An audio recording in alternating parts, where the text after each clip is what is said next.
Hello everyone, in today's video we're going to be creating this website. I'll give you a quick demonstration. So this is the home page of the website, and we have the navbar at the top. We can scroll down, we have the services section, and we have the about section, and we have the stats and this nice animation here, and we have the portfolio section. Okay, we can click any of these portfolios and you're going to see more information about that particular portfolio item, and you can put as many images as you want here. So this is just some placeholder images, but you can use your own images. Okay, and then we have a nice footer at the bottom. Let's go back, and then we have the awards section, and we have the FAQ section.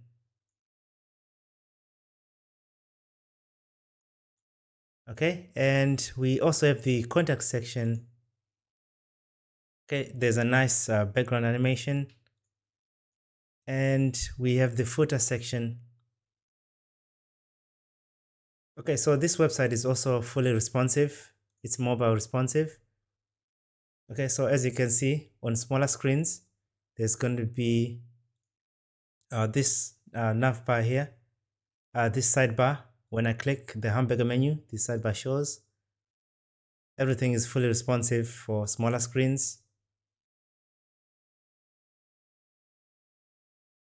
We're also going to implement a cookie consent banner using CookieBot.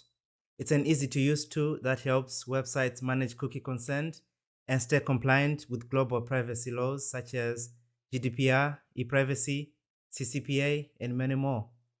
The banner is used to express what types of cookies and tracking technologies users consent to. It's more about giving users control over their privacy and how their data is used. For example, a user can allow marketing cookies which track user behavior for targeted advertising, and also a user can agree to statistics cookies which help understand how people use the website and make improvements based on how people are using the website. Also, a user can allow preference cookies that remember things like user settings, language, or location. And finally, for the necessary, so a user cannot opt out of these because they are needed for the website to function properly. For example, like network features, or for security reasons. So a user cannot turn these off. Okay.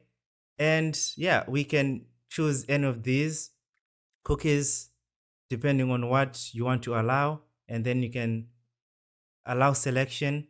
And at the bottom, there's going to be a button. You can change your consent if you decide to change your mind, or you can allow everything.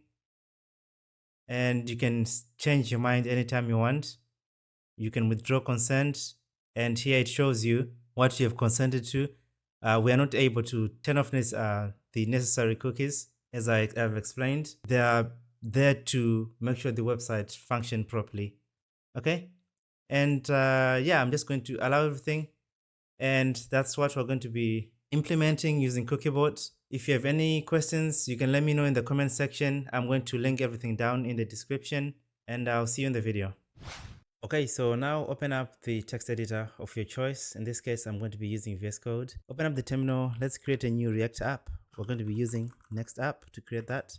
npx create Next app, and then we're going to be using the latest version at latest, and we're going to name this portfolio agency. You can name this whatever you want, to be honest. And we're going to use TypesCrypt, tailwind CSS. Yes, we're not going to be using the source directory. All right, so it should create a new project. Okay, so this depends on how quick your internet is. And let's open up the folder. Now the project is created. So the folder I'm looking for is React, and I'm looking for portfolio agency. Okay, so now let's run this. Let's run this page. Terminal npm run dev. Okay, so we're currently going to be running on localhost 3001. You might see yours is running on 3000 because I'm using 3000 for the live version, and that I'm going to be using as a reference. So let's open that. So here's the live version. This is what I'm going to be using as a reference. And here's the boilerplate of the newly created project. Let's go to the app directory, open up the page. I'm going to collapse the main, collapse main, and I'm going to get rid of this. All right, so let's go in the globals. I'm going to get rid of everything, pretty much everything here, just leaving the imports here. So now what we're going to do, let's create some variables. So for the first color, I'm going to have a variable called color bg. I'm just name it color bg1. So this is going to be 18818, so something like that. And I am going to give a background color to the body, to that background color we created here, bg1. As you can see now, it's changed. I'm just going to paste in some few more variables that we're going to be using. All right, so we have bg1 all the way to 4, and then we have the border all the way to 2. Perfect. So now we want to be able to use these variables using Tailwind CSS. So when I do, for example, bg1 or bg2, I want to show these corresponding background colors. So what we're going to do, let's go to the Tailwind config, and we're going to extend our colors. And I'm just going to copy the name of the bg1, and the first name, I'm just going to name it 1 because I want it to be like some sort of like bg1 all the way to 4. Okay, so that's why I'm naming the first color 1. You can name this whatever you want, to be honest. And we're going to do var, and this is going to be bg1, and we're going to do all the way up to 4, 3, 4. And we're also going to have another one for the border. We'll copy border 1. Okay, so for border 1, I'm just going to name this different. I am going to name this color 1, something like this. Okay, so now these are our variables. So let's see if they're working. Let's go to the page. In here, I'm just going to do h1 hello, and then let's test out bg2. And as you can see now, it's working. bg2 is working, so that means our variables are working. But let's go back to the Tailwind config, because we're going to be doing some Tailwind CSS styles in another folder that is not linked here. So we're going to link another folder called utils. Okay, so it's going to search for any file that has any Tailwind CSS styles. Perfect. And let's start by doing the hero section here. Let's start by doing these lines, and then we do the nav, and then we do the content. I'm going to create some folders. Components, you can name this folder whatever you want. Components, and we're going to have sections, and we're going to have some buttons.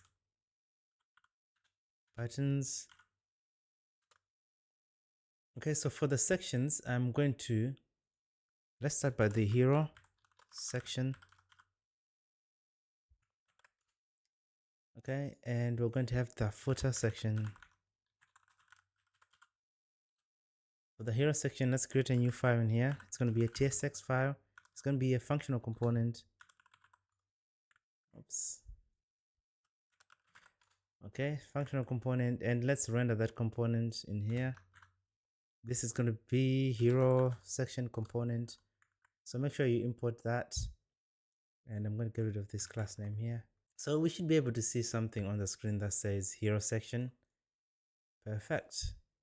By the way, we can set also a default color to, let's do it apply, and then we're going to set the text to gray 300, because we're going to be we're using apply because we're using CSS, I mean Tailwind CSS variables. So by default the color is going to be this gray 300 here. All right, so now let's go to the hero and let's do a class name. So this is going to be a section. All right, so let's start with, let's give it a position of relative, because we're going to absolute position something later in this container. We're going to set the height and width to 4. Both are set to 100%. Let's start by doing those lines. So as you can see, these lines here, vertical lines. We're going to be creating a div, and it's going to have a position of absolute. absolute, and we're going to have a width full, and we're going to set that 100 to 100 VH height, and then we're going to set the top to 0, and then justify evenly. Okay, so make sure you set that to flex, as I forgot to set to flex, display flex. And we're going to set z index to -1. I want it to be behind the content. Okay, now with that, we are going to have each individual line. For each line, I'm going to set relative, percent relative, and width. I'm going to set that to something like 1 pixel. You can give this however, how much width you want. Okay, and we're going to set the height to full, and BG color for the background color of these lines. Let's start by setting that to red 500 or orange 500, whatever you want.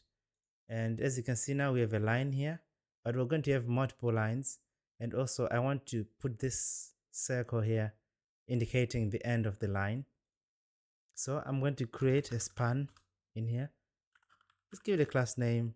So this one is going to have a position of absolute, and I'm going to set the bottom to 0, bottom 0, width 2, and height I'm going to set that to 2, and BG color I'm going to set that to 2, and then we're going to set left to 0, and then translate X I'm going to set that to -50% because I want it to be centered 50%, and then it's going to be rounded full, like that. So we should be able to see a circle down here. There it is. Okay, it's there. All right, so I'm just going to change this to BG2, like that. So there's our line. We need 3 more lines of this. So what we can do, we can duplicate this 1 2 3, like that. Okay, or you can just create a loop to do this with a loop instead of doing this. That's entirely up to you. Okay, you can create like an array with 5 elements, and then just map that array, 4 elements, map that array, and then return this here. Okay, you can use array.fill. Okay, we might as well do that. So const array equal to, we can do array with 4 elements. We're gonna fill with like zeros, like this. Okay, and then cut this, and then here we are going to just map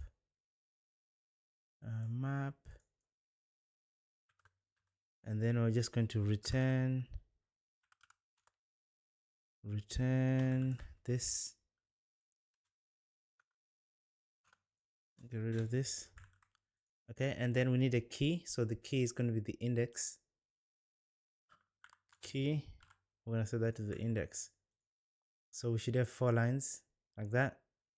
So I think this is cleaner than repeating this 4 times. So we have an array with 4 items, and then we're going to fill that array with zeros. Okay, perfect. So what we can do now is let's start doing the navigation. Okay, so for the nav, I'm going to collapse this. For the nav, let's do class name. So for the class name, we're going to give it a padding on the x-axis, 18 rem, and then it's going to have a position of fixed. So MD, that's the medium screen size. So that's the minimum width. So the minimum width is going to be 768 pixels, and then we're going to set the relative position.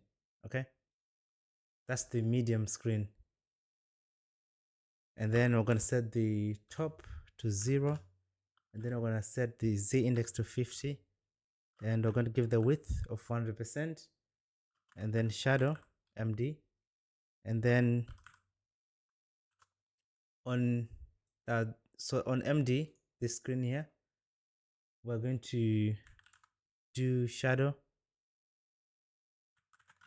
none. Okay,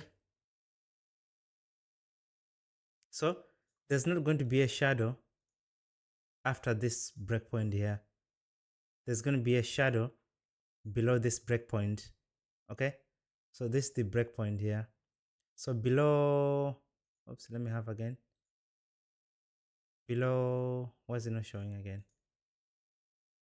So below 668 pixels, the position is going to be relative. Okay, and below 768, there's not going to be any shadow. Okay, and we're going to set the flex, display to flex, and then justify. We're going to justify between,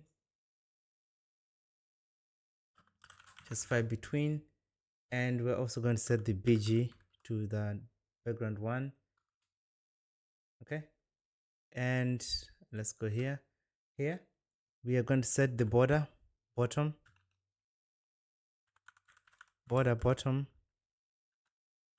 and then we're going to set border color 1, like this. Okay, so why is it saying it's being repeated? So bg 1, oh, this should be border. So border, like that. So now let's save. We don't see anything yet because we have not added the content in the nav. Okay, so now let's add the content. So for the nav, let's do a div. So this is going to be where the logo is going to be, and let's add an image. So we don't have the image in here, so I'm just going to paste in some images. You can get these images from the source file. Okay, so when you go to GitHub, so there's going to be a link to the GitHub in the description. Just go to the GitHub and copy the images and put them in the public folder. Oops. In the public folder. Perfect. So now we have some images. In this case, I'm going to be using a different image. So the name of the image is my logo. You can use your own logo here. Okay, so it's white logo, this one. All right, and I'm going to have some text. You can name this whatever you want. I'm just going to name it logo. All right, so there's our text. We can display flex this, and we're going to do item center, and we're going to set a gap to 2, and then we're going to set a py to 5. Okay, and then I'm going to set the py to 0. So the minimum width is going to be 1024, and then the padding is going to be 0. Okay, perfect. So instead, this one's going to be 30, not 300, but 30. And we also want to style this h1 here. So by default, I'm going to target all of h1s. I'm going to say apply. So for that one, by default, I want the h1s to have like text 3XL. And then we're going to set the font to bold and then text to white. So that's the default styles for all of the h1s. Okay, so we have that. What we can do, let's see if it looks better if it's uppercase. Class name, I believe it's just uppercase.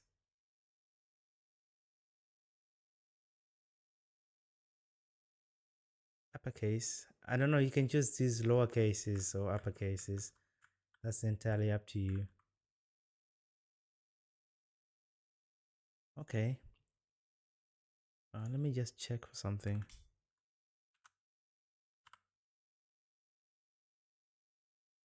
Okay, I think I'm using the correct color thing. Okay. So we have the logo. So now we just need to do the nav items. The nav items after this, let's do an order list. Okay, another list. So this another list on smaller screens is going to be hidden. Okay, so by default it's hidden, but on larger screens we're going to have a display of flex. Okay, and then item center, and then gap 9.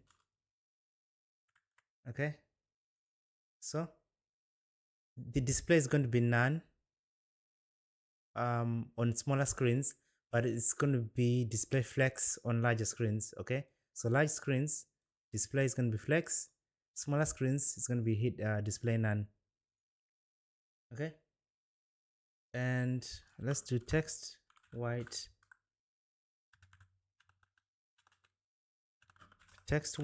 and then we're going to set the font to medium.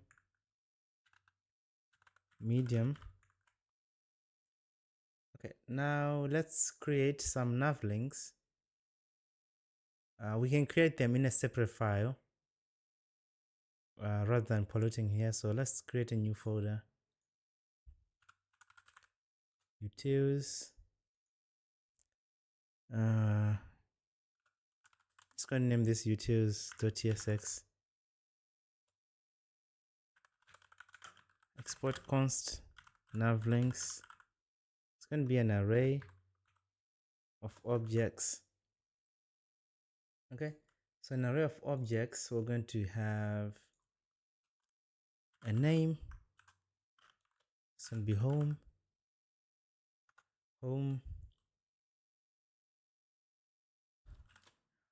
and we're going to have a URL like that. And then I'm just going to paste in the rest of the nav links. You can put any nav links that come to your mind. Okay, so we have the nav links, and in here we just want to map through those nav links. Okay, where is it? So make sure you import nav links, and then we're just going to map through those nav links, and then we're just going to return, a list and a list tag like that. Okay, so for each nav link we're going to return this, and then we're going to be using link coming from next navigation. Link actually comes from next link. We don't need an a tag in here.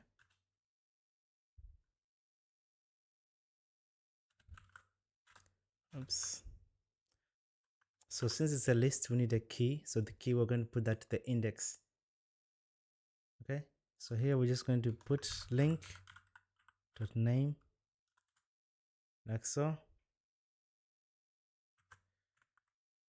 All right, so we should be able to see some names here. Okay, we need this search button here. Let's see if we need to put some styles. We do have some styles hidden. Yep. Okay, so I'll put some class name on the link. Actually, the key is supposed to be on this list item here. Class name, I'm just going to set the py to 4. After the UL, we're going to have a button. So button, and by default, it's going to be display none at a certain screen size. But on large screens, I want this button to show. So it's going to have a display of inline block. So make sure this is a class name. Cut class name like that. So on large screens, it's going to show. On smaller screens before the large screen, which is 1024, it's going to be hidden. Okay. And I am going to do py. I'm going to set that to 6. px 10. Text to Excel. And then text gray 400. The color is text gray 400. So that's the color. And I'm going to give it a border. So border right. Border right. And we're going to do border color 1. Like that. Okay. Save. Actually, instead of border right, should be border X left and right. Okay. So we should be able to see a border here left and right. But something's wrong with the color. So this should be border, not BG. Border. And when we hover, we're going to set the BG to BG2. And then transition all. And then the duration, I'm going to set that to 200. You can put an easing effect. Ease in, out. Like that. Save. So there it is. So there's the hover effect, but we need the search icon. We're going to be using font awesome. Let's look for the CDN. Copy this link tag here, first one, and let's go to the layout, and we're going to do a head tag in here, and then let's paste in that link here. Cross origin is capital letter O, capital letter P, like that, and then we're going to save. So this should be working. And in the utils, we need the icons. That's JSX. So here we're going to export const search equal to. So here we're going to do a search icon. For that, let's go to font awesome. Let's look for search. Oops, search, copy this. Make sure you go to the free version. The magnifying glass, this should be the one. Copy. And this should say class name. Like so. And we have the search icon. So now let's try to go back in here in the button. And let's import that search. So make sure you're importing like this. We're importing this icon here. And we're rendering the icon. There it is. Okay.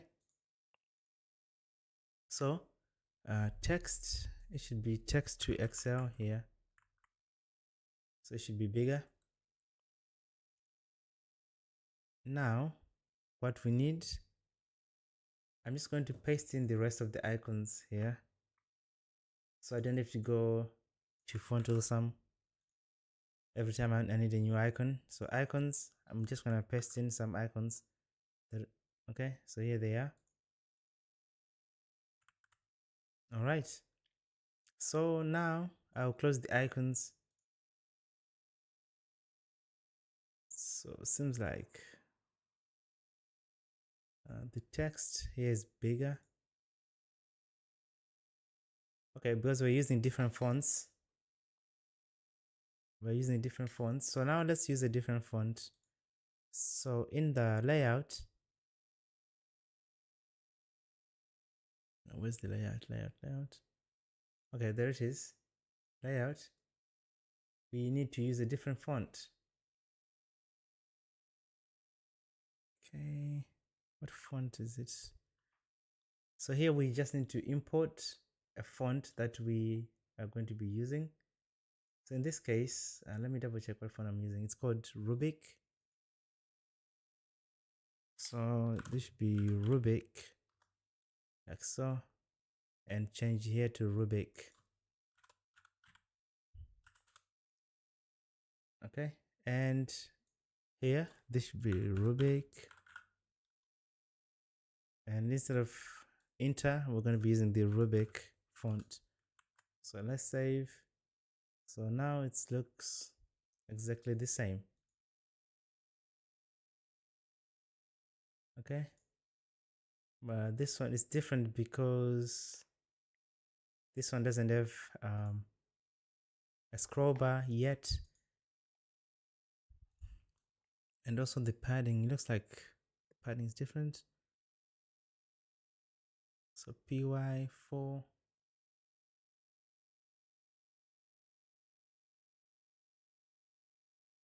It's actually not PY, it's just P4. It's around. Okay, sweet. So now let's move to the content. Collapse the nav. So for the content, let's do a div. And we are going to have another div in here. This one, let's have a P tag and name this digital product agency. So this P tag is going to have a font of medium like that. So there it is, there's the text. And we're going to have an image. So after this div, we're going to have an h1 tag. So this h1 tag is going to have some text saying elevate your brand. You can put any text you want here. And we're going to have another div after that. And we're going to create an image in here. So make sure you import image from Next. And the image that I'm going to be using is called image hero, like that, and it's going to be a JPEG.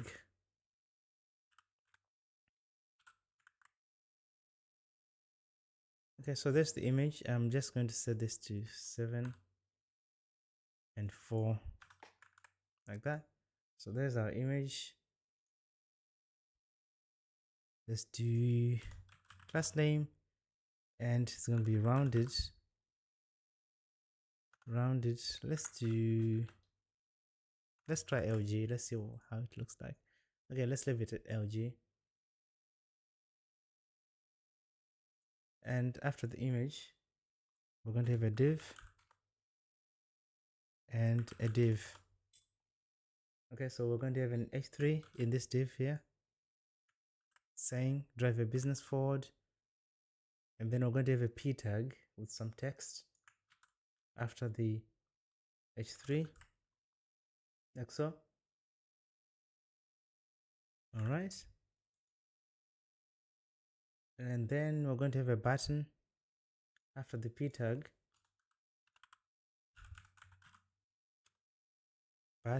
and we're going to put a span called explore more, and then we're going to have an arrow right icon, like so. And then we're going to have another span named with the class called blob.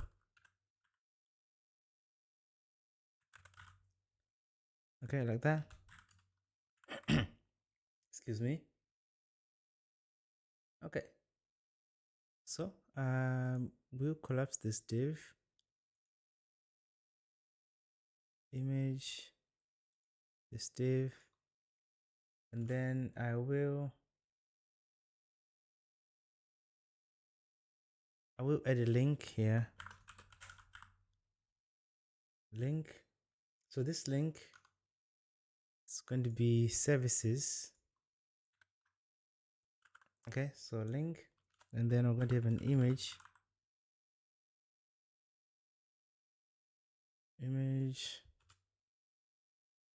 Oops, link, image, like that. And then we're going to have source. It's going to be arrow.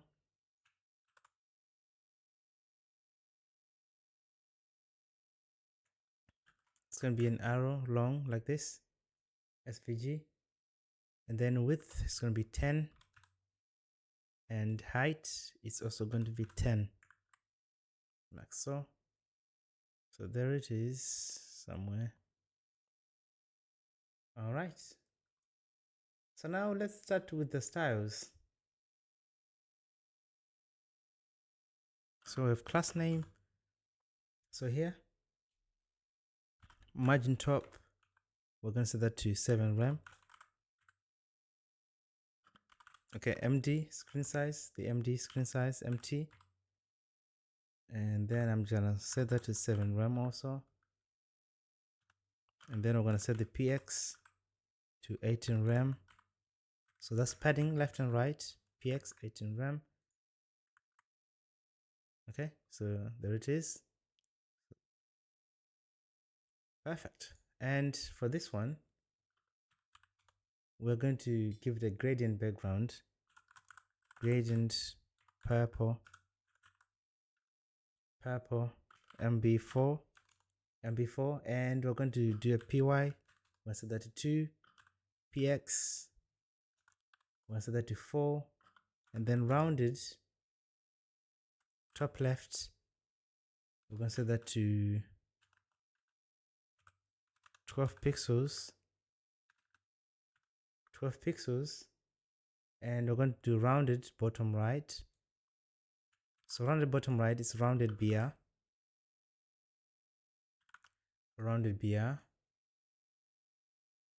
Okay, so for the gradient purple, just to make this easier, I'm just going to go to the global here and create a new class, and I'm going to create a gradient here. Background, it's actually purple gradient. So here's the gradient. So RGB 151.89245, and the other purple color here. Okay, that's the gradient. By the way, I copied this from my website. If you don't know my website, it's called thecodedealer. So it's somewhere here. It's I believe it's this gradient I used here. So I just copied straight from here. That's why it looks weird with these values here. We don't necessarily need them, but you can leave them. All right, so now gradient purple should be able to see a gradient here. Let's do display inline display in not direction, display. All right, gradient purple, gradient purple,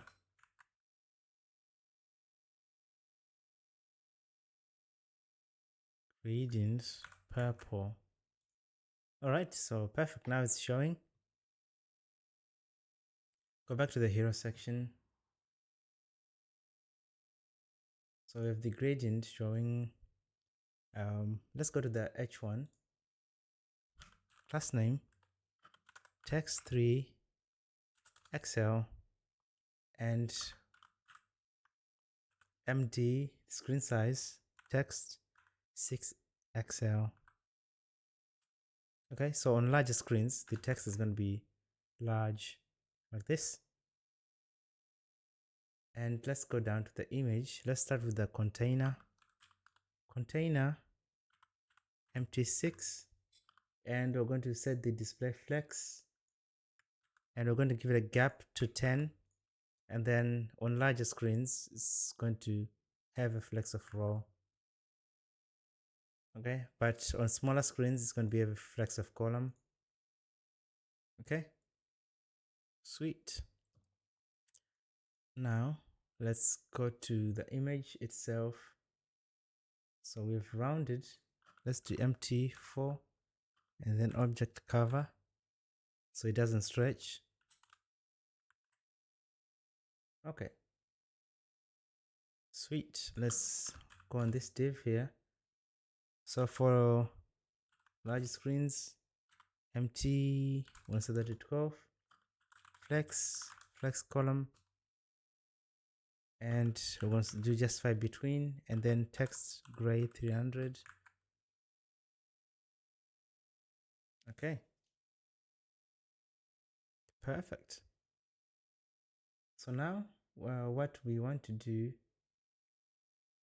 let's do the inner div here, class name, which is this content here. I'm just going to set a flex, and then on medium screens, the gap 6. Okay, so on smaller screens, it's going to be different. So now we have that. We have the styles for this one. Now let me collapse this again so it's clear. MD6.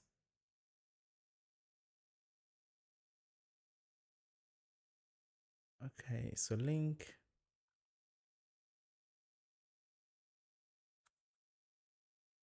Okay, so let's start with the button before we go down. I'm just going to do a relative, and I'll give it a name of CTA button, and then self start, because I want it to be here at the beginning, but this is a flex, but I want it to be at the start. So let's start this CTA button class name. Let's go to the CSS.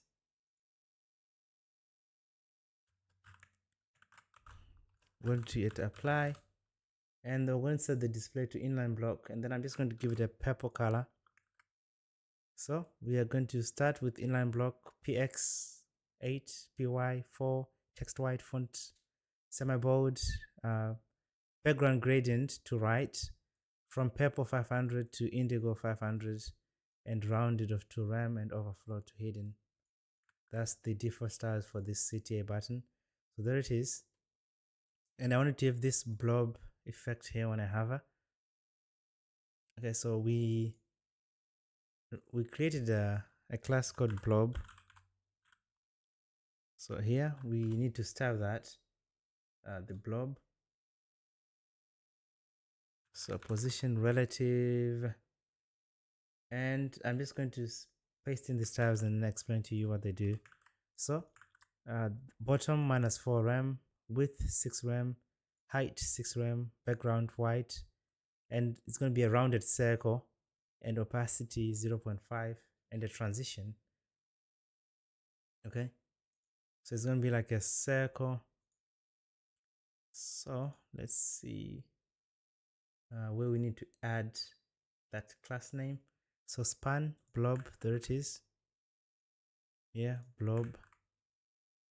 So let's see if it's there. There should be. That's weird. The position set relative, position absolute. Okay, let's inspect here. Inspect. It looks ugly. Don't worry, we're going to make it responsive. Okay, so the blob seems like it's there, but width and height. What's going on with the width and height of this one?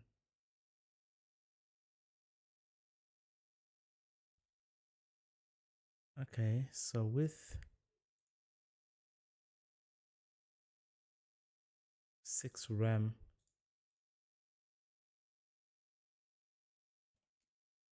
Okay, I have no idea why the width is not properly showing.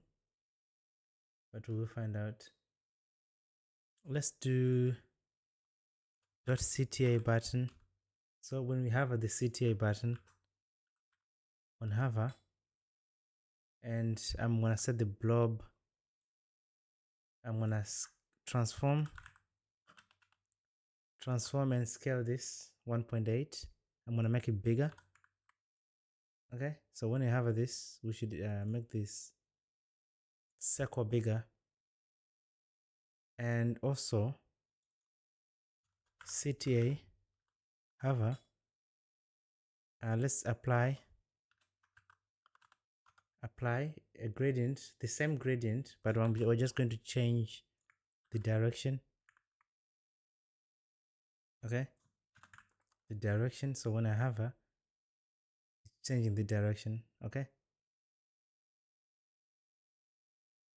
like that. Okay, so the issue that's left is this blob. Don't know why it's not doing its thing. Inspect.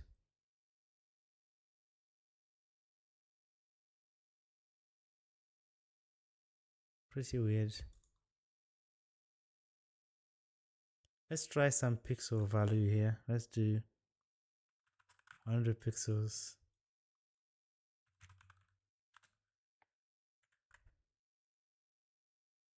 Still nothing.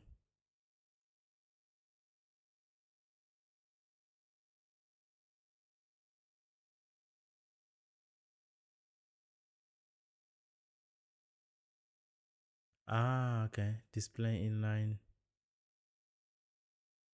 Let's go back. Display. I don't know why it's saying display inline is affecting it. So relative soft start CTA button inline block. Get rid of this.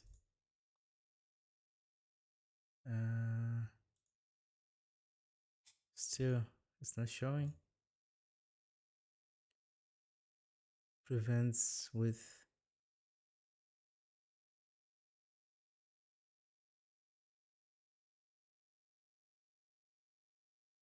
I don't know what it means.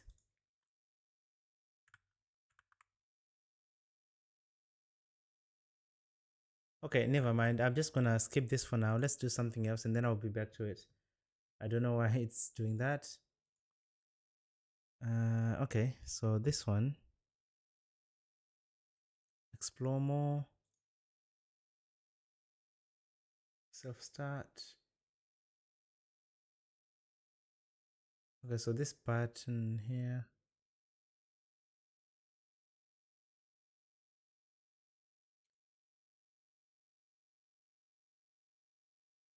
Okay, so I'm gonna cut this.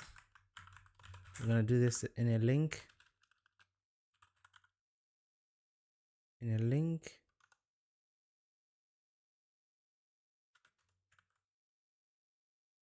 Okay, so save this.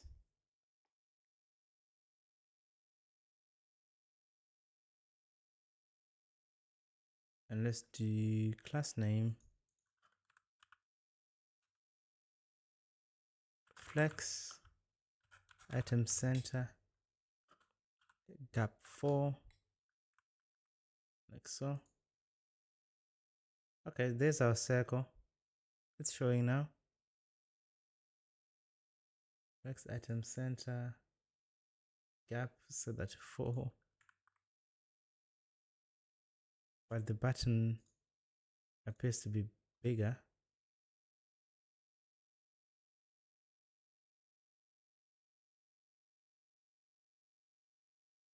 Let's reduce this width again to 6 RAM. Okay, position. This should be absolute, by the way. Position absolute. All right. So it's working now.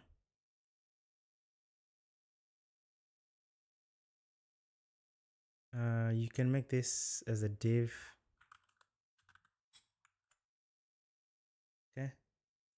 We don't have the page, that's why there's an error. Sweet. Let's go down. So we have another link that goes to the services. Let's do a class name, and it's going to be hidden on smaller screens. And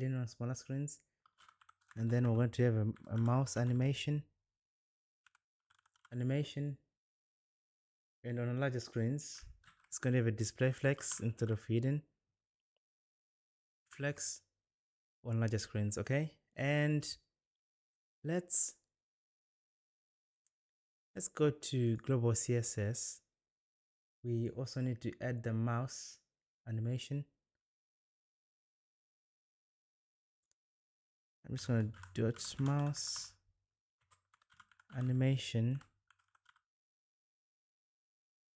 Okay, and we're going to apply the styles, and width I'm going to set that to 38 and height 68, and I'm going to put an animation called bounce. So width 38, height 68, border rounded to full, and animate bounce. Okay, so that's the animation we're using here. Bounce, I believe it's coming from Tailwind CSS. Okay, and I believe this image should not have a padding. Okay, so let's see why the padding is applied to the image. So image M4. Why do I have this padding here? So this should be empty, not okay. So this should be now leveled, and that's our animation. But we need this arrow here. So for that, it should be, make sure the path is correct here. So there is our animation, and let's try to see if some pieces are responsive, like the navigation is disappearing on smaller screens. Okay, perfect. We can also make this padding around here disappear as well. I mean, not disappear, make it smaller. Okay, so let's do that. Let's go to global CSS. Let's just make it as responsive as we go. And let me just make a comment. It's not going to take a lot of code anyway. Oops. Okay, comment like that. Media queries, I'm just gonna do MQ for media queries, and then sections for the sections. Okay, and we're going to do it apply, and then the px is going to be 6 on smaller screens. Medium px, I want to set that to 8. It's px. And larger screens 16, and then XL, extra large, px, I'm going to set that to 18 rem, like so. So what we can do is copy the class name. So we need to apply this class name. So we have the nav. Let's apply this class name here.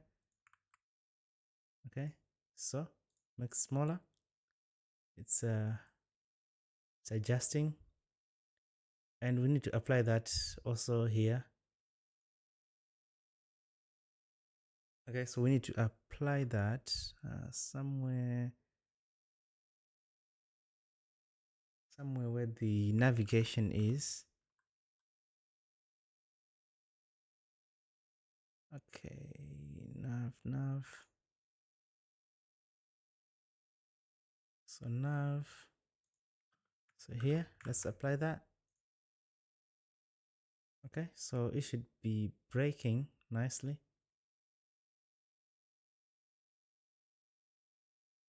All right, you can also put your own custom breakpoints. Okay, if you want.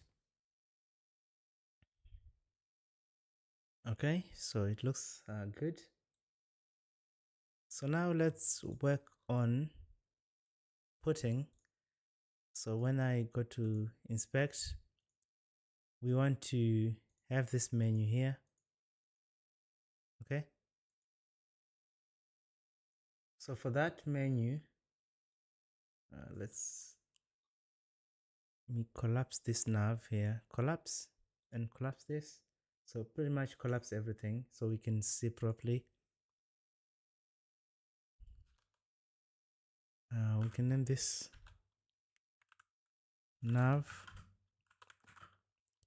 smaller menus, smaller screens, something like that. Smaller screens. Okay, and we're going to have a div. So this div, I'm just going to set it a position, position of fixed, and a padding left and right. I'm setting that to 8.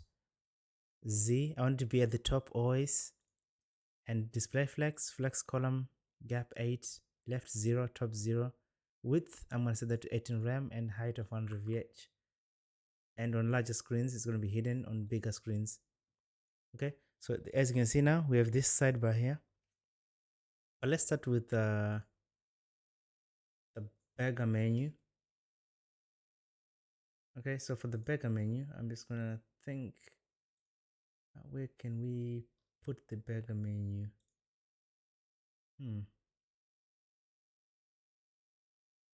So for that, it should be in the nav actually. So let's go in the nav. Collapse the logo, and then I'm gonna collapse this URL. So after this button, I'm gonna comment menu smaller screens, like that. You can put any comments that makes sense to you. That's entirely up to you. Okay, and let's have a div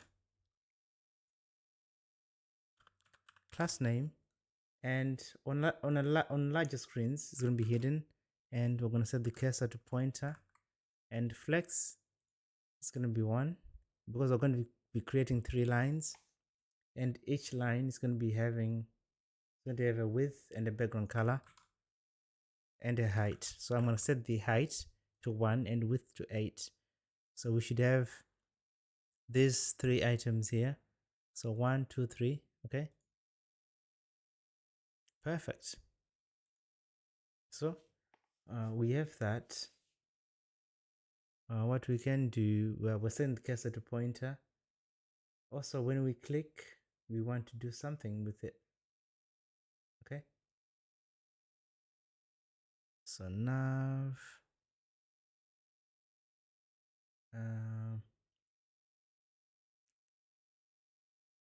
but why is it all the way up top here?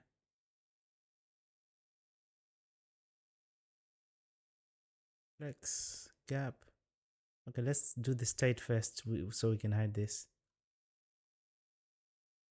Okay, so const nav open, I'm gonna set that to false. So by default the nav is not open. Okay, but when I click here, I'm just going to change the state to the opposite.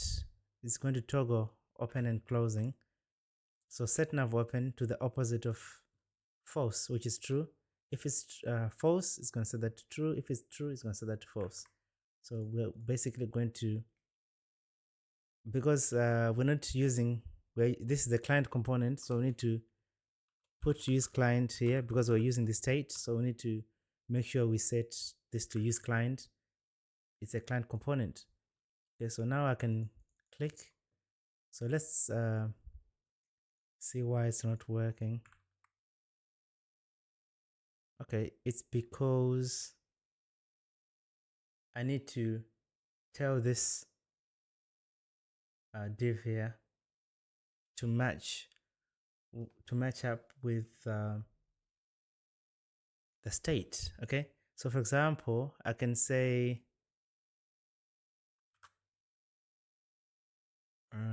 what's the name again? Nav. So nav open. If nav is open, I can show this div here. Okay, so click. It's showing and hiding. Okay, so what we can do, instead of doing this, we would want to show and hide. We want to animate this. So probably we're going to be using Framer motion. So npm I Framer motion. So install this package. So we're going to be using that for animation. Perfect. And let's run dev.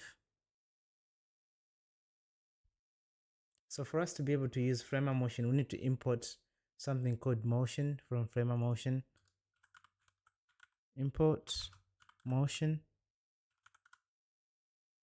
from Framer motion, like that. So anything that we want to animate is going to be using this motion here. Okay, so let's start with the nav. I'm just going to name this animation const animate, or just making sure that I'm just saying nav x.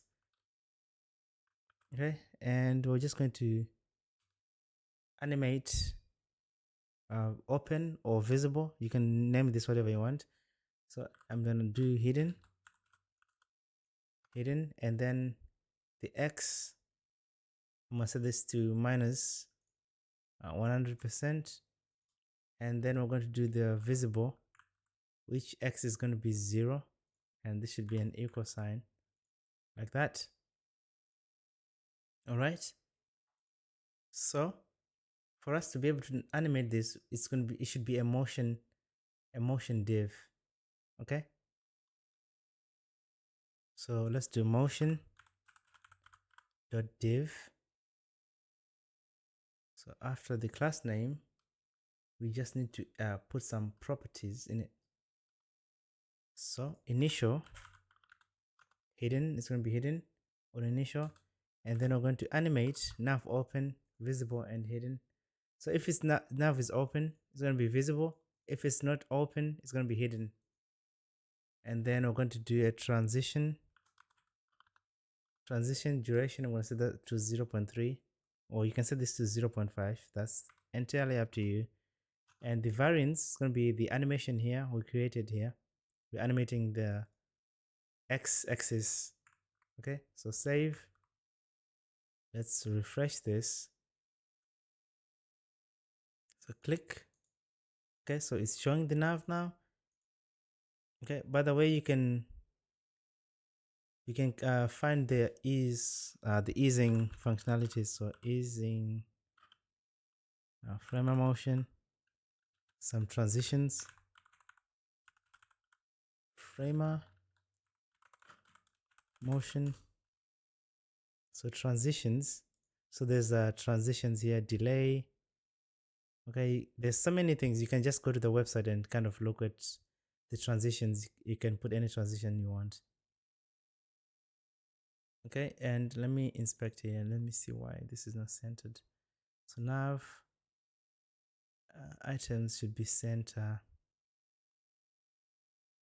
Okay, nav.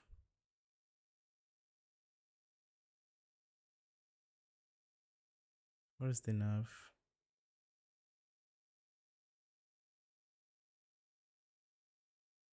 Just right between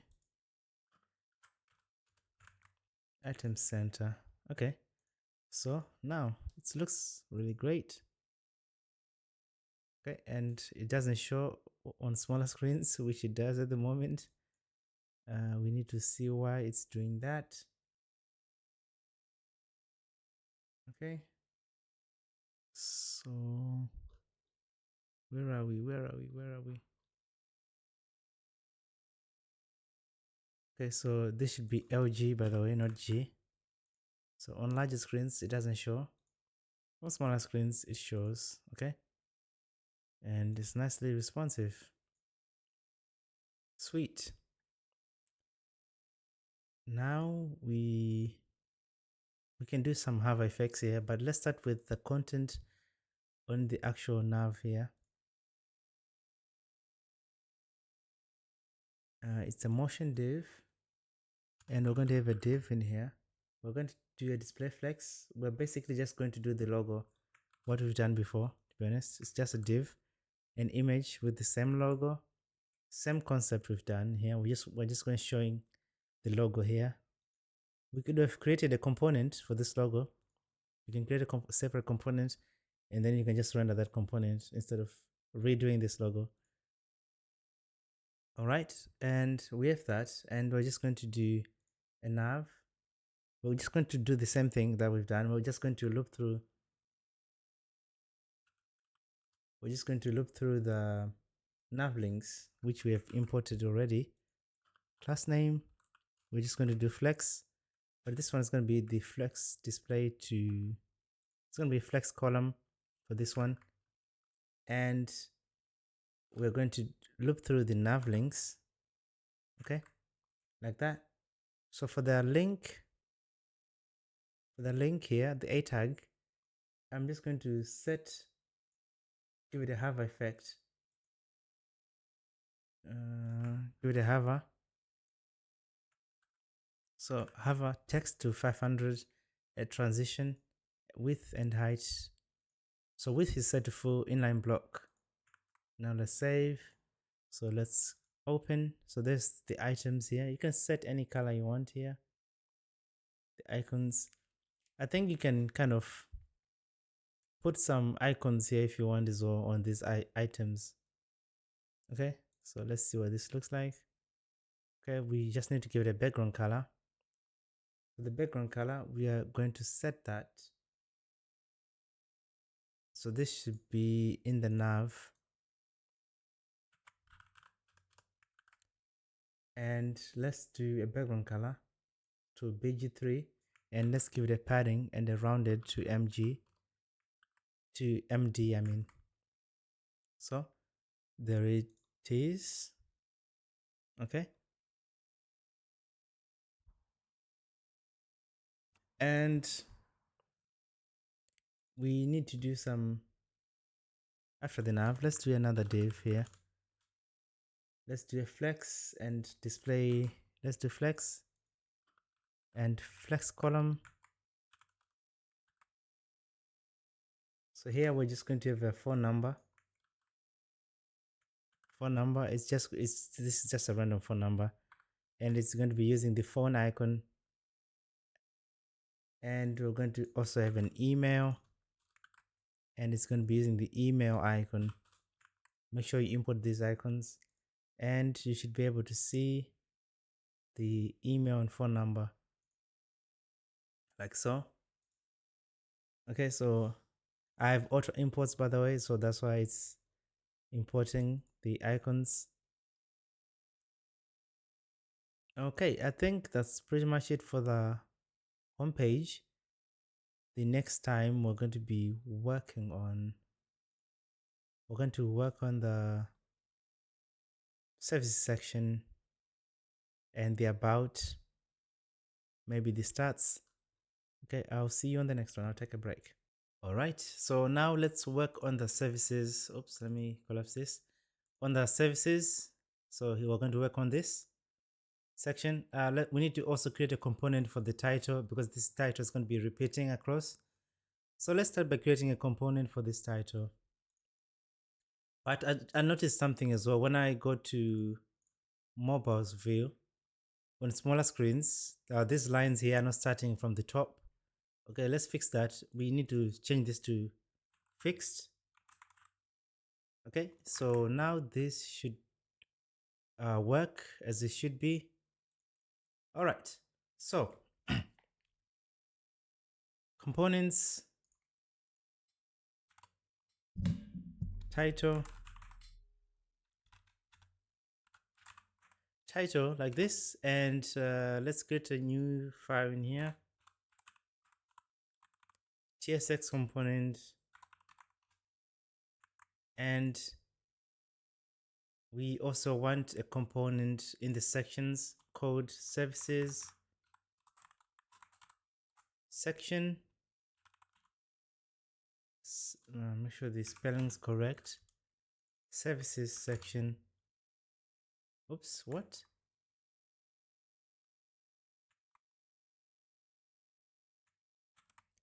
Services .tsx component. So this should be a section, and section. Let's go to the page.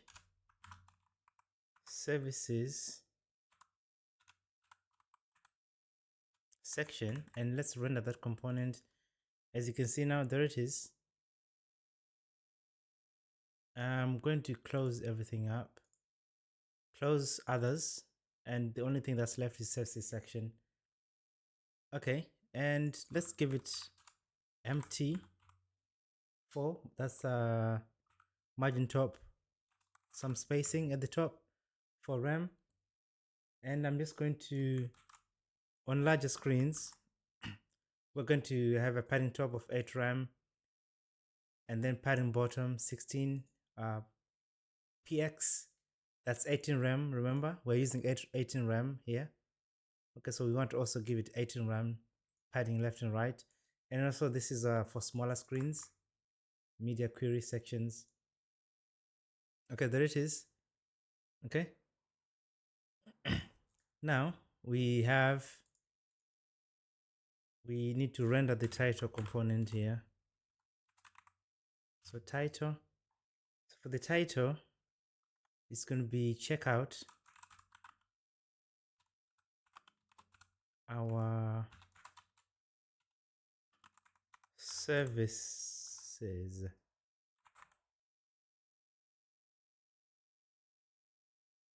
Check out our services, and also we are going to have a label. Yes, it says our services, like that. You can name this whatever you want. So check out our services, like so. That's perfect.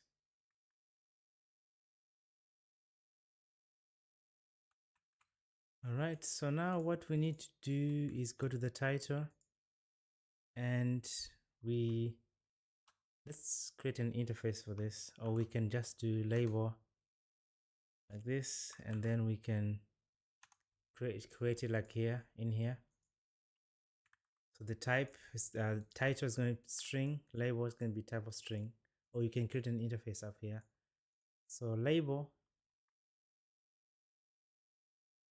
it's going to be a div here, so class name, and we're going to do display flex, flex column. Okay, so it's going to be a column flex, and we're going to have a p tag. It's going to be label, and then we are going to have an h2. This is going to be the title, and we're going to have a span hr, like so. And let's start with the styles at the top, and this one py, I'm going to set that to 2, and then self start was, it's a flex, uppercase, text sm, and we're going to set the font to medium, border,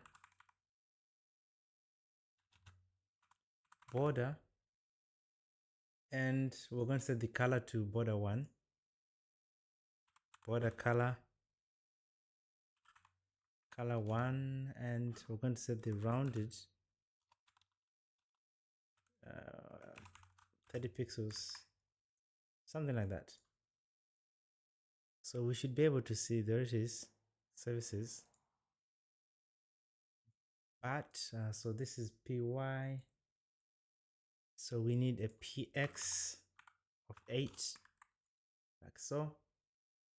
And for the class name, for this h2, I'm just going to set the font to bold.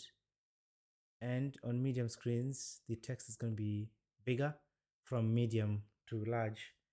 And from the smaller screens, it's going to be 2XL. So there's the text here. All right. And for this, I'm going to give it a width of 20 for this HR, width of 20, border 2, and border to this color 1 here, color 1, and rounded to LG, like so. So there it is. So there's our title here. Okay, so the next step is to do these services here. All right, but why are they? Oops. Okay, so I know why, because we set the position to fixed for these lines here. They're inside the hero section. Let's set them back to absolute. We're coming back to fix them later. We'll fix them later for the smaller screens. Okay, so we need these services. So we need to create an array for that. Instead of doing it here, we don't want to pollute this file. So I'm just going to go to the utils here. And we're going to, I don't know why I have this here. We're going to export const. And we're going to export, this one is going to be services, which is also going to be an array. Okay, so for this services, we need the title. There's going to be properties, a lot of properties. I'm just going to paste the services in here, and then I'll explain them. Okay, export and icons. We need to import these icons. Growth, desktop, innovation. Okay, so perfect. So each service is going to have a title, icon, description, bullet points, and yeah, title, description, bullet points. Okay, and you know what, I might as well create an interface for this so I can get auto completion. I'm just gonna say interface services, service, actually service, and bullet points is going to be an array of strings, description string, like this, and this is going to be an array of services. Okay, services, where's the an array of service? Oh, it's iService.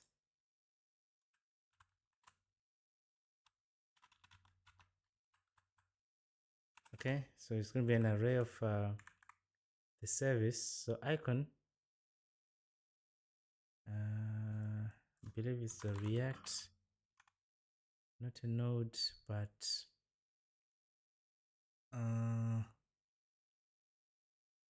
let me, can't remember what this is. What the type of oops, not this one, the icon. I can't remember the type of the icon. I'm just gonna leave it at any for now, so there's no type checking for this icon. All right, so we should have an array of the service. Okay, so it's just an array of objects here with information. You can copy this starter information from GitHub. So now we just need to look through that information in here. Okay, so the parent div, I'm just gonna give it a margin top of 5 rem, and we're going to display grid. And on smaller screens, there's going to be in a single column, but on larger screens, we're going to have three columns,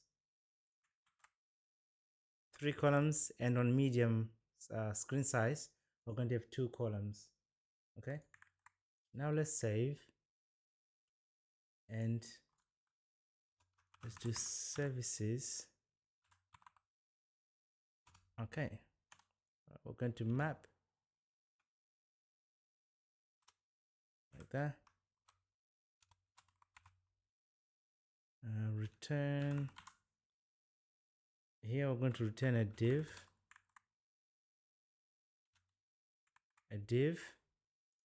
Okay, so this div, so that's the service item. We are going to return, not return, I mean we're going to, we need a key first, because this is a list. So the key, we're going to set that to index. It's a unique key. And for the styles, let's start by giving it a padding and a position of relative and a border with the color 1. So position relative, padding 10, flex column, text to white, border, and a border color 1. So we should have items here. Okay, so here are the items, service items. We now need to give it a rounded Excel. And now let's add the content within this component. So we have a div. So this div is going to contain the icon, service icon, like that. And then the parent, I'm just going to give it a background. So the parent of the icon is going to have a bg2 and self start and width of 5 rem and height of 5 rem. I want the width and height to be equal, and I'm going to display flex and center the icon. Okay, and give it a rounded of XL and give it a border 2 and a border color 2 and a small shadow SM. So there it is. Okay, now so what we need to do is kind of give this icon a size and a text. So here I'm gonna do text 5XL. Okay, and yeah, there's our icons. They're much bigger now, I believe. Text gray 300. Sweet. Okay, so now we have this icon. We're going to do let's do an H3. You know what, let me just give it a parent, just to make it cleaner. H3, and I'm just going to set the font to semi-bold, and it should be the title. Okay, and we're going to showcase the list.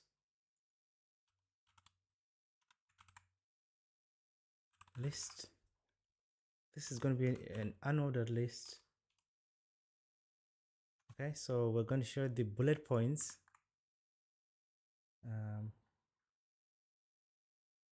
Here we don't need the p tag. I'm just gonna say check the icon, check, and the point. Okay, so this is an array, so the bullet points is an array. We're mapping that array. Each item is point, and that's what we have. So there it is, display flex. Okay, so what we can do, let's get rid of these tiles here, but I'm going to do gap 3 flex. I'm gonna get rid of py, and let's do text gray 300, something like that. Okay, so flex item center. So that's this icon and the text. Okay, now let's go for the UL. This one, we're going to give it a padding top, gap 3, and the flex is going to be column. Okay, so there's going to be some spacings in between these items here. Okay, not a lot of difference. All right, so the big difference probably is the scroll bar. So let's style our scroll bar. For us to style the scroll bar, let's go to global.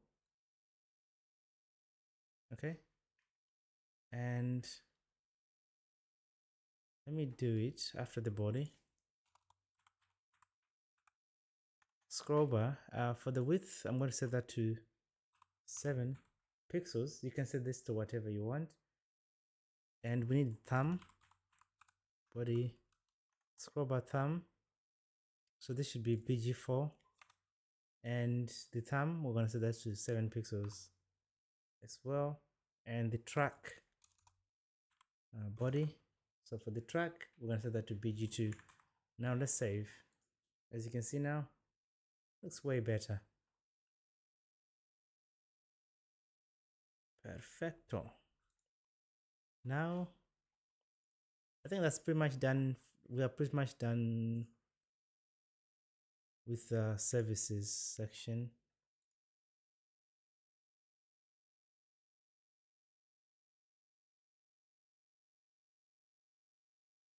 Yeah.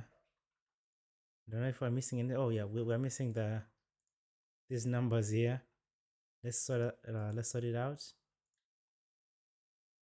Services section.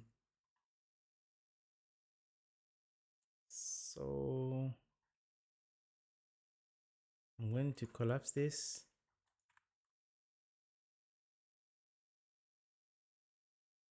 I need to fix this rainbow indent so it doesn't become red.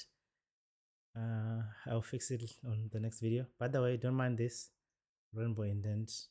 It's just for me, it makes it clearer for me to see what line I'm on. So now I just need to find with this. Let me uncollapse this. So we have point ul div. Okay, so here I'm going to have a span, and we're going to do absolute,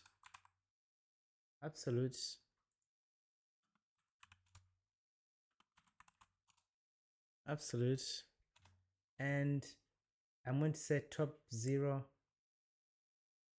left 0, and give it a BG2 and text 3XL. So we should be able to see absolute here at the top, but I want it to be here at the edge.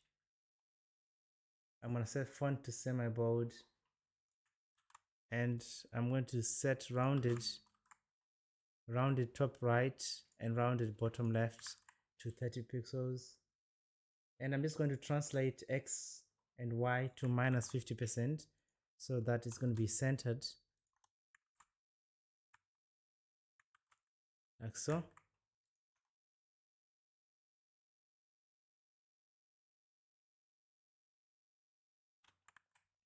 Okay, so it should be nicely centered at the top corner here, but the text that we want is the index. So the index of any array starts from 0. So here, if we were to add in the index, it starts from 0, but we need to, it's still remembering from the original project. Here put +1. Or what you can do, you can just do index like this. Okay, you can do a pre-increment or a post-increment. All right, so now we have this about section. Seems to be, yeah, seems correct. Now let's work on this about us section here. Okay, so for this section we are going to create another component.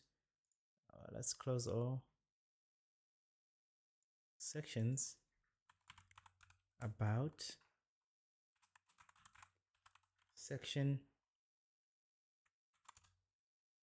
and paste with TSX functional component export. Okay, and we need to render this component. Let's go to page,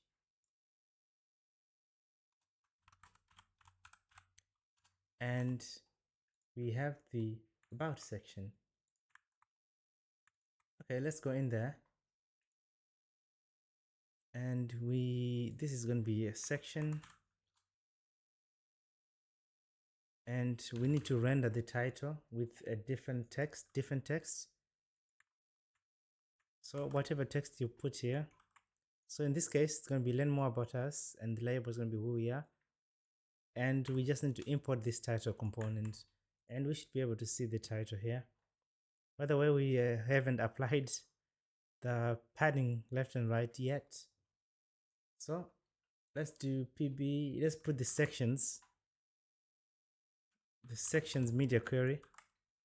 It's going to contain the padding left and right.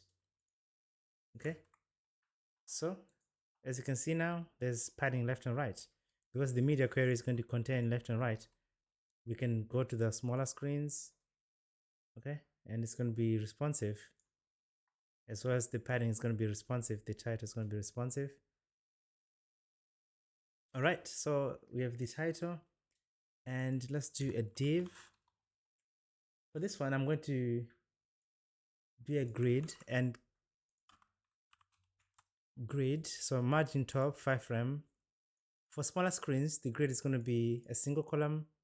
For larger screens, we're going to have 2 columns and give it a gap of 12 rem. Actually, it's not 12 rem, it should be around 3 rem. All right, so now we're going to have 2 divs in here. So the first one, which is going to have text, and then the second one is going to have an image. Let's start with the text div, shall we? H1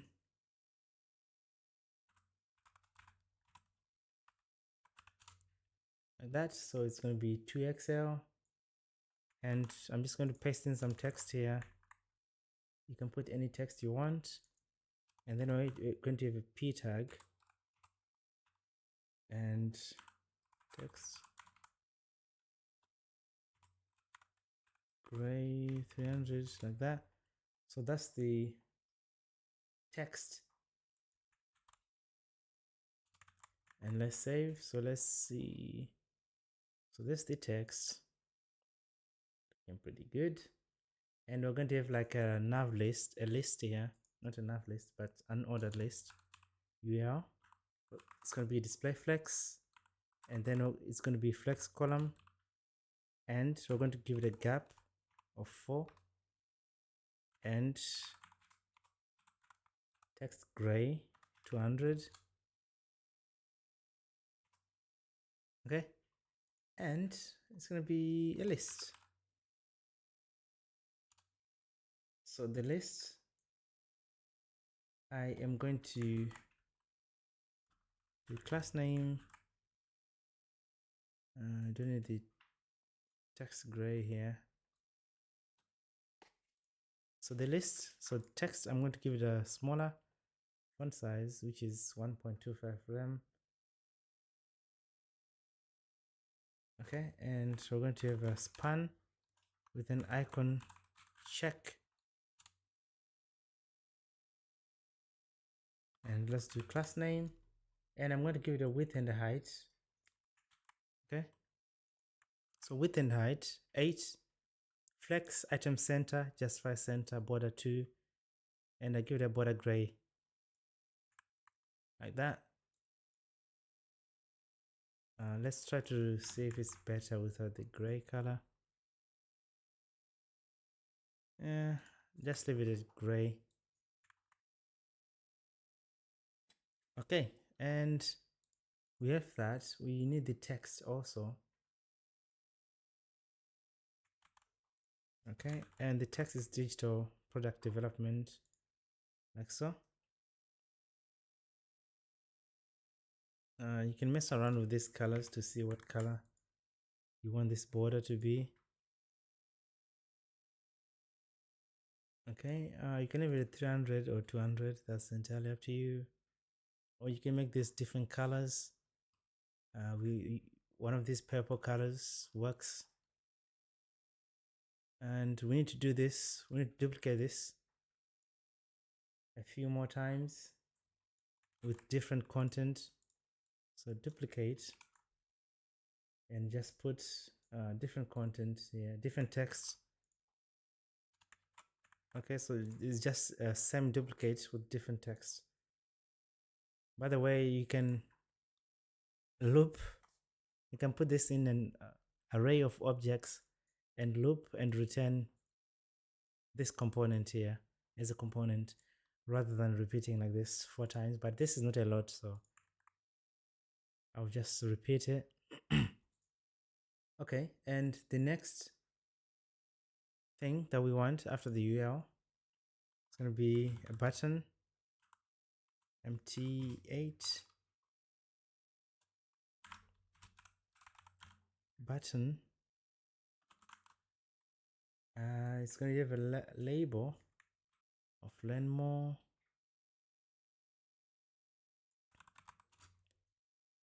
Case label.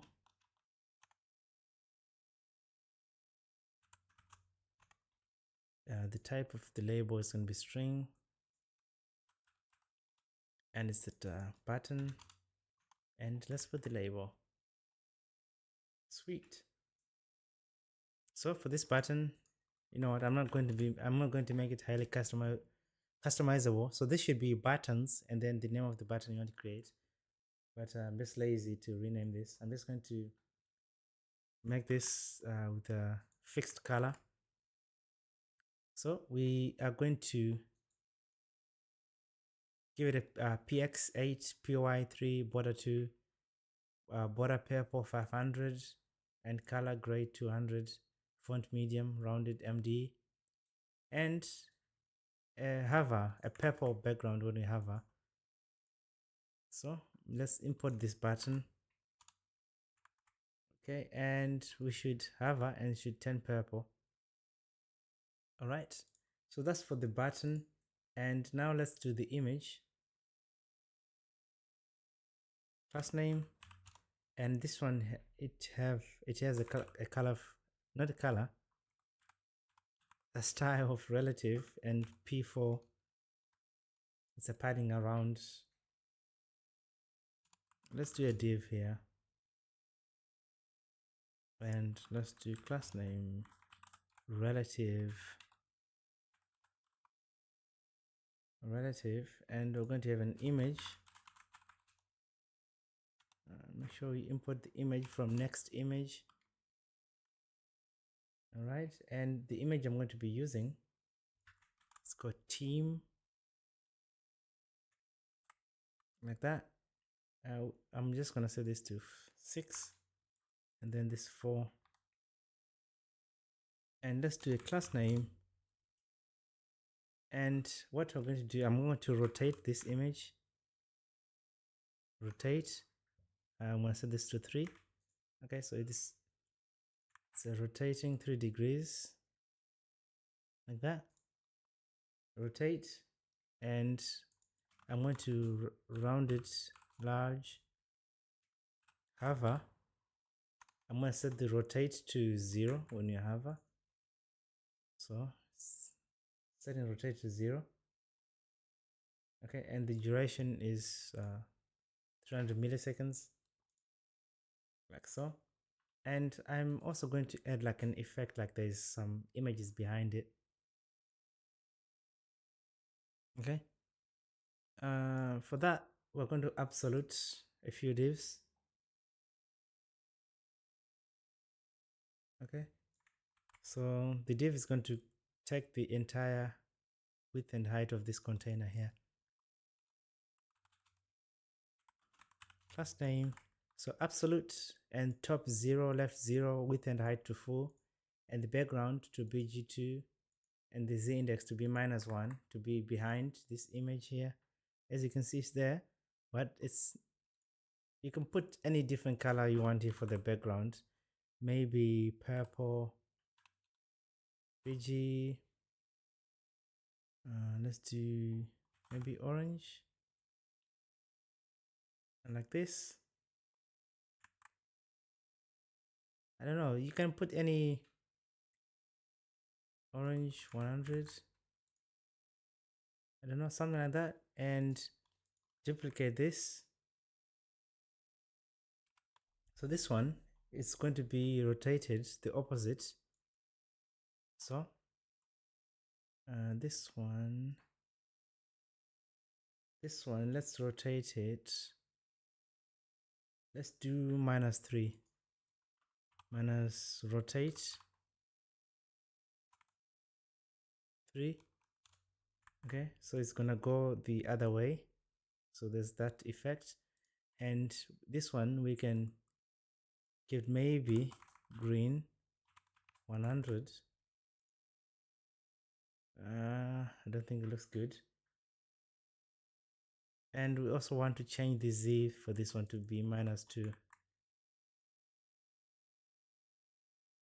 Okay, I don't think this one looks good. Let's do purple.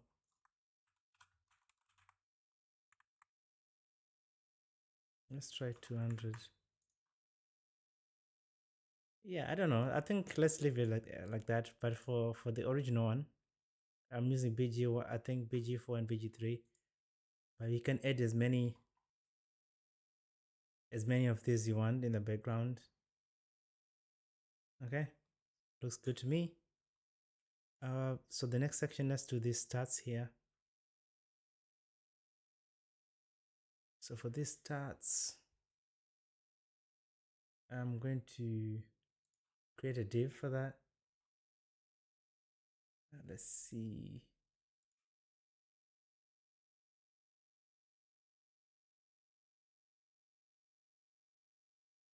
I'm going to collapse. And then I'm going to do a div. So for this one, I'm going to give it a margin top of 16, empty 16, and py 6rem, and I'm just going to make it a grid. Okay, so py 6rem, grid display. On smaller screens it's going to be single column, on medium screens 2 columns, on larger screens 4, and then on medium screens the gap is 8. Okay, now let's save. There's nothing here yet. Py, I think I'll set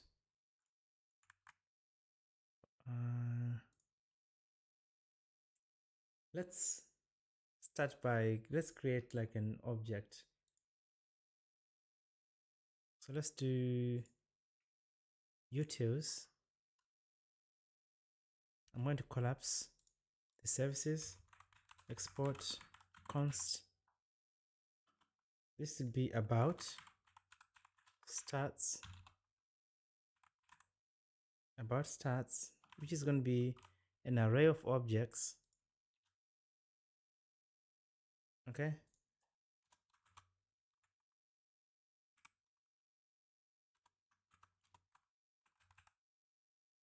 so we have the title. This should be happy customers, first one, happy customers, and then count. I'm going to set that to 100, and font family, it's going to be Bungie dot class name. Okay, we don't have this font family yet. which means we need to import this. Okay, so import Bungie.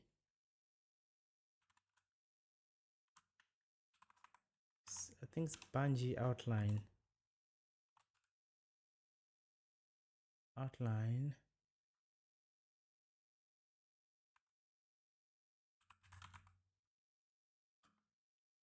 From this should be coming from Next font Google, like that. And then we're going to export.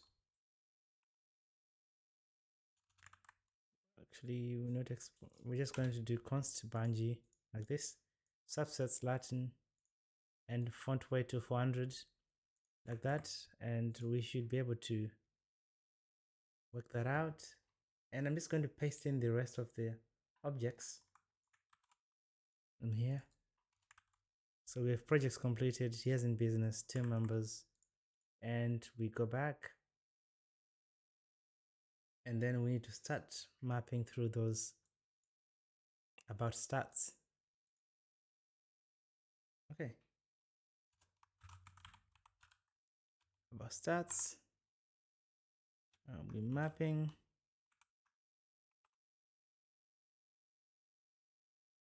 And then we're going to return a div. Okay, and key is going to be index, like so. And now in here, we're going to have an h1. Start. We're going to start with the count, and we're going to have a p tag. I believe, yeah, that's the title in this p tag. And let's close this p tag. And I'm just going to set the text to gray, 200. And for this one, class name, I'm going to be using template literals in here because I want to inject the font family. Okay, so some of the properties in here don't have font families. So the first one, it has a different font family. The second one is doesn't. The third one does have a different font family. So I want to inject whatever component that has a different font family should be here. So it should be start.font family. Okay, and let's style the rest of the styles as usual. And we have text 8XL, font extra bold, and the gray 200 as the color. So there it is. We have injected the font family here, which is this outline here. Okay, and what we need to do, let's do a flex and center everything in here. Okay, so flex column, gap 2 on medium screens, gap 4, item center, justify center, basically centering this text. Okay, that looks all right. I mean, you can kind of use a different font if you want. Let's do outline font Google. You can find any kind of font you want to use. So there's this one. I don't know if you want to use this one. Let's try this. It's called what's the name again? What's the name of this font? Londrina. Let's try that. And here we can just import Londrina outline. And then here we change this to Londrina outline. Let's see how that looks. I mean, yeah, I mean, you can keep this one if you want. Remove child. I don't know what's going on here. Let's refresh. I mean, you can keep this Londrina if you want, but let's see. We might change it. I'll just keep it like this for now. and see what makes sense later on after we have some more content. All right, I'll do this scroll text before I stop this video and take a break. So for that text, let me close everything in here. Okay, and I'm just thinking I'll do it in the page. After the about section, I'm just going to do a div in here. Okay, and let me do a border, class name border y, and set that to 2. Okay, and we need a component scrolling text. You can name this whatever you want, to be honest. And here, create a new file, JSX use client, because we're going to be using some state in here. It's a client component, React functional component, and export. So we have scrolling text, and then the direction. I'm just going to say left. So I want this one to be going to the left. I mean, you can put a speed property in here, but I'm not going to do that. You'll be able to know how to do it later. So this one, I'm just going to get rid of the direction property. Oh, what's the issue now?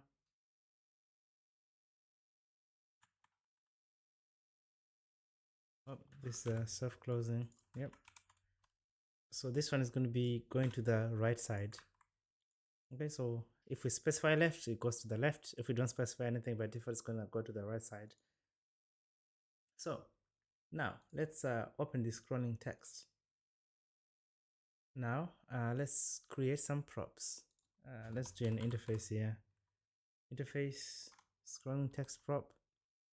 Let's do direction. It's going to be optional, by the way. Direction optional. It's going to be left or right. Okay, and direction, but default is set to right here, but it's fine, we don't need to do that. All right, perfect. And let's start with, what can we start with? Okay, let's do a div here. Class name, let's set the overflow to hidden, because we don't want to show a scroll bar on the x-axis. Overflow hidden, and we are going to do text no wrap 5xl, and we're going to set the text color to white, like so. Perfect. And remember, we are going to be using Framer motion to animate this, so we need to import motion from Framer motion, like so, because we're going to be using Framer to animate. Okay, so what we're going to animate is a div within this div here. Get rid of this. Motion dot div. Oops. So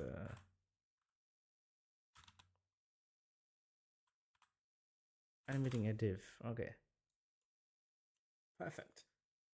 So what we want to animate, let's do a class name for this one. Oh, we already have a class name. Let's do inline block, display inline block,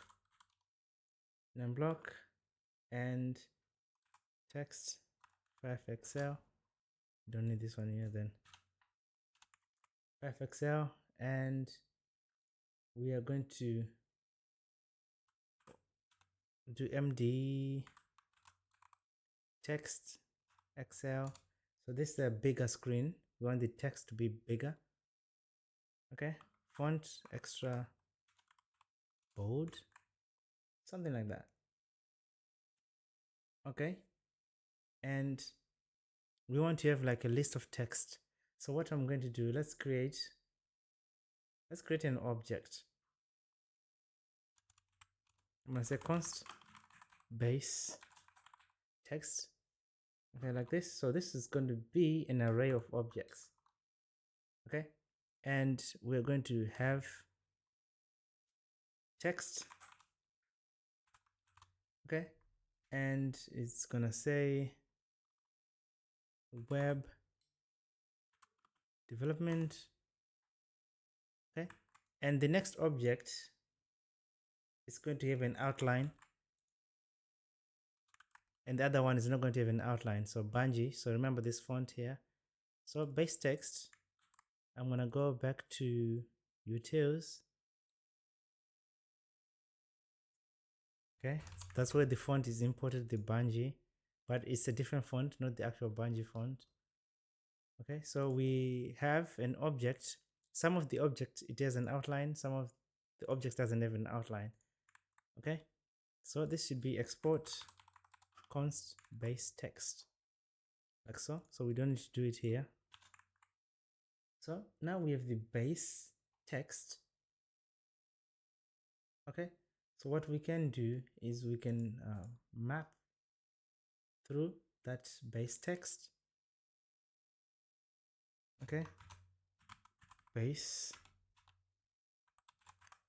text, we can map through that. We're going to return, so here we're just going to return a span, like that. Okay, and I'm going to be using a template literal here because some of it might have an outline or it might not have an outline.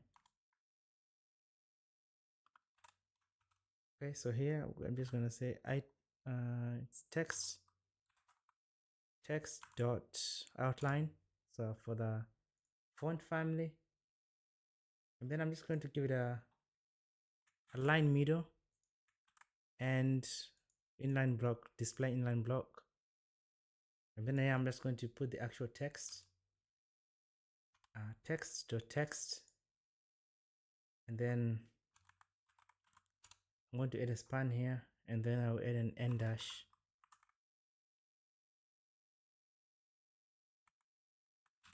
like that. This is an HTML entity, and then I'm going to do padding left to 10, like that. All right, so there's our text.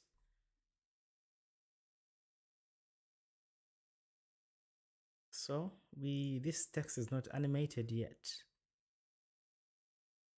Okay, now, so we have the outline. So this is a list. We need to give it a key to index. So outline. Actually, I'll do outline.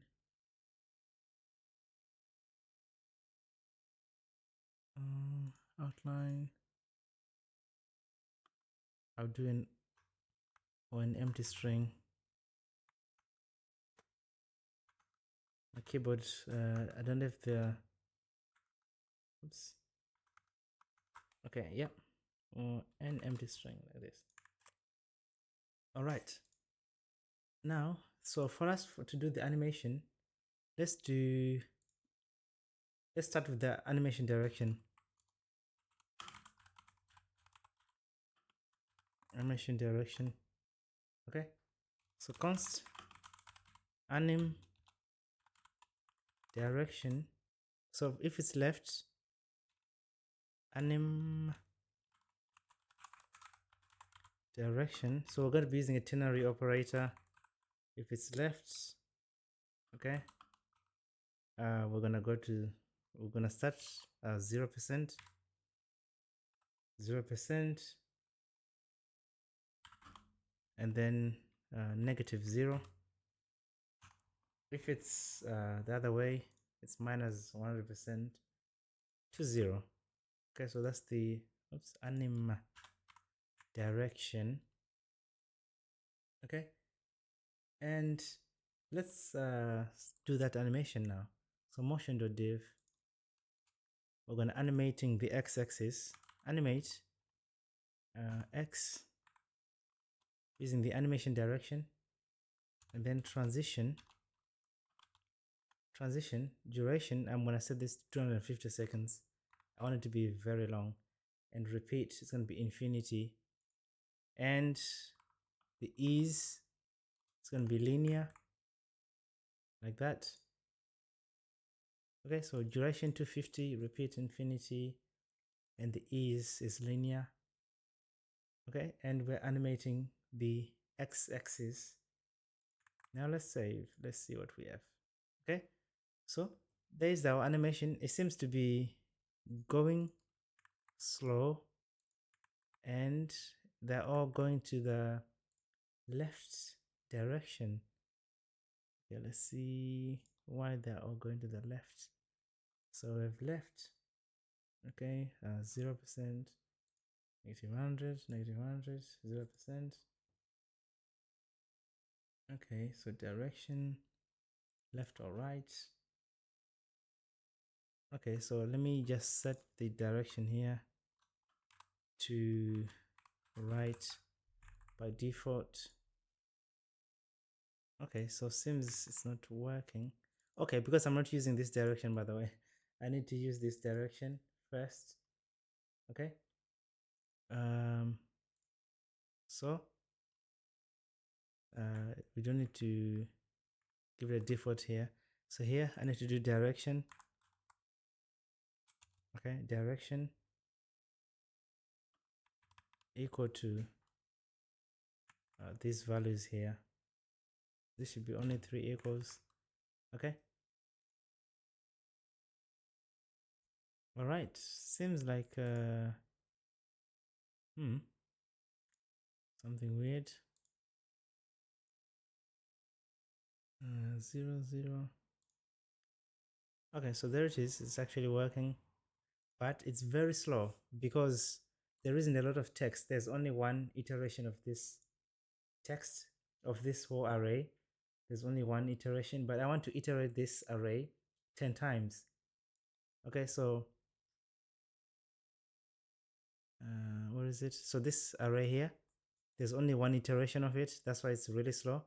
But I want to iterate it like around 10 times, and then it's gonna go faster. And also it's gonna take a while to finish this animation. So to iterate this 10 times, this base text, we can kind of use, I'm gonna fill an array with the base text. I'm gonna say const text. I'm gonna say field maybe, and then we're going to do an array, and then we're gonna have 10 items, and then we're going to fill the base text here. Okay, and then we're going to have an array with 10 items instead of the first iteration, which is 1 item. So 10 item, this should equal to 40 objects here. So 10 times 4, so we have 4 array elements. So 10 times 4, so that's like 40. Or what you can do, instead of doing here, you can say const repeat count and set it to 10, and then here you can just say repeat count here and set it to 10. Okay, so text field, and instead of using the base text here, you can say text field, and as you can see now, the speed is a bit better. Okay, and I mean, I think I like this font here. I think I should give them a bit of spacing in between them. Let's see here, what can I add? I'll just add a div here,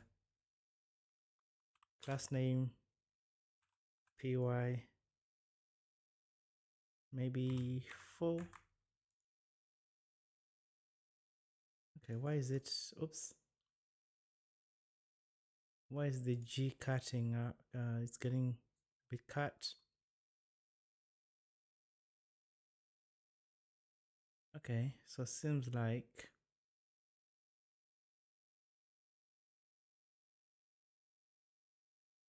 it's this one. I think it's the line height. Oops. Line height. I can't remember how to do line heights in Tailwind CSS. I think it's called leading. So line height, yeah, it should be leading. Let's try 7.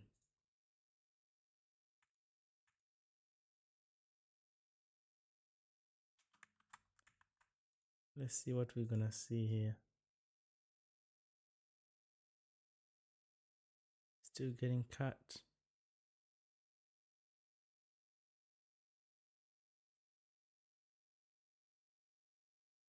Okay.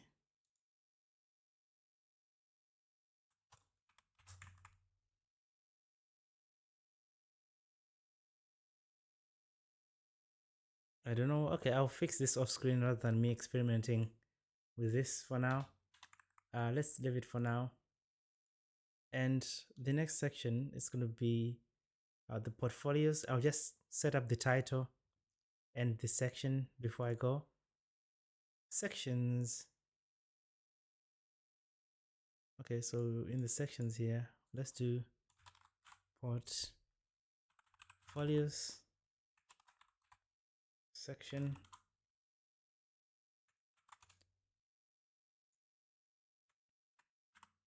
JSX, and it's going to be a functional component. Save that. And let's go to page. I'll get rid of this. Portfolio section.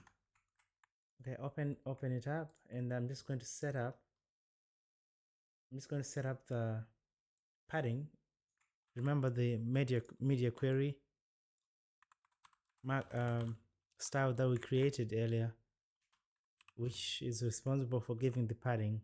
So this one, media query sections, and padding top, I'm going to set it to 5 rem, padding bottom 16, which is 4 rem, and padding left 18 rem. We can also get rid of this here. Okay, so we should have portfolio section. There it is. Nice. I'll just set up the title before I go, and then we do the portfolios next. Title, import title, and the label is going to be our work and some text here. Let's save. So there's the text.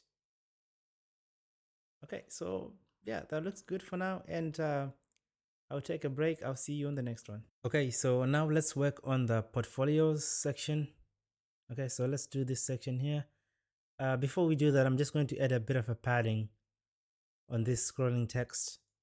I'm going to put a padding here, py. I'm going to set that to 10. Okay, so as you can see now, there's padding. Okay, so let's do the portfolios.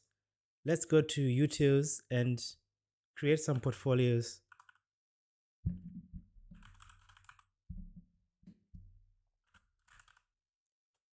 Okay, so we have portfolios, and in here we're going to say const portfolios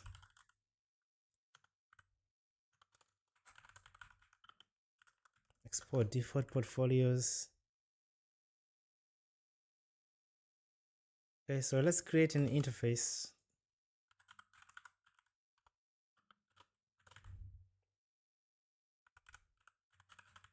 Portfolio.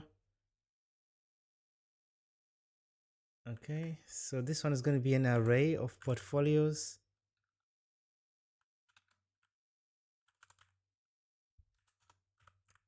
Okay, so we have an array of portfolios. So for our portfolio data, let's see what properties that we need.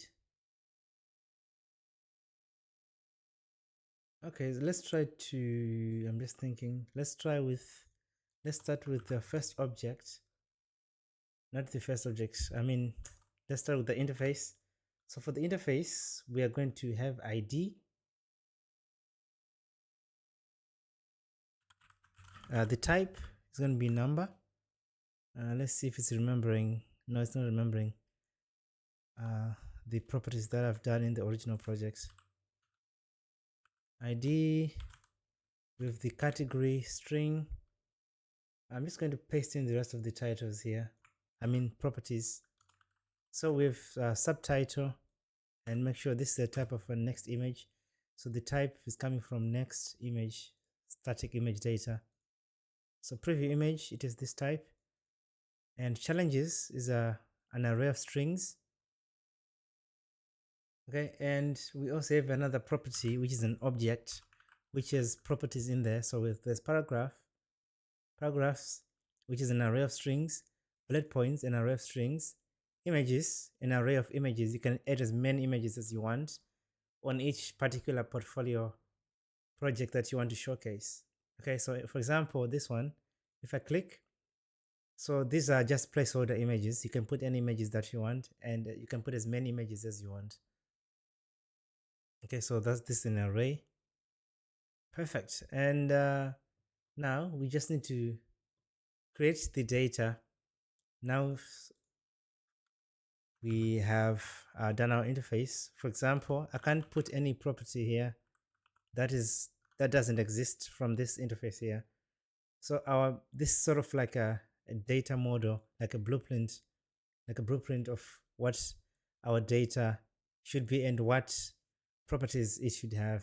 Okay, so if I put anything that is not within this interface, we're going to get an error. Okay, so I'm just going to paste in some data. By the way, you can get this data from GitHub, or you can just put your own data with these properties here. Okay, I'll just paste in here the data, and the images, I'll just put in the image imports. I'll just import some images. Okay, so we have, I was lazy to make a lot of images for each of these projects, so I'm just reusing the same image over and over again, but you can put unique images that you want to use. What is going on here? Does not exist. Title.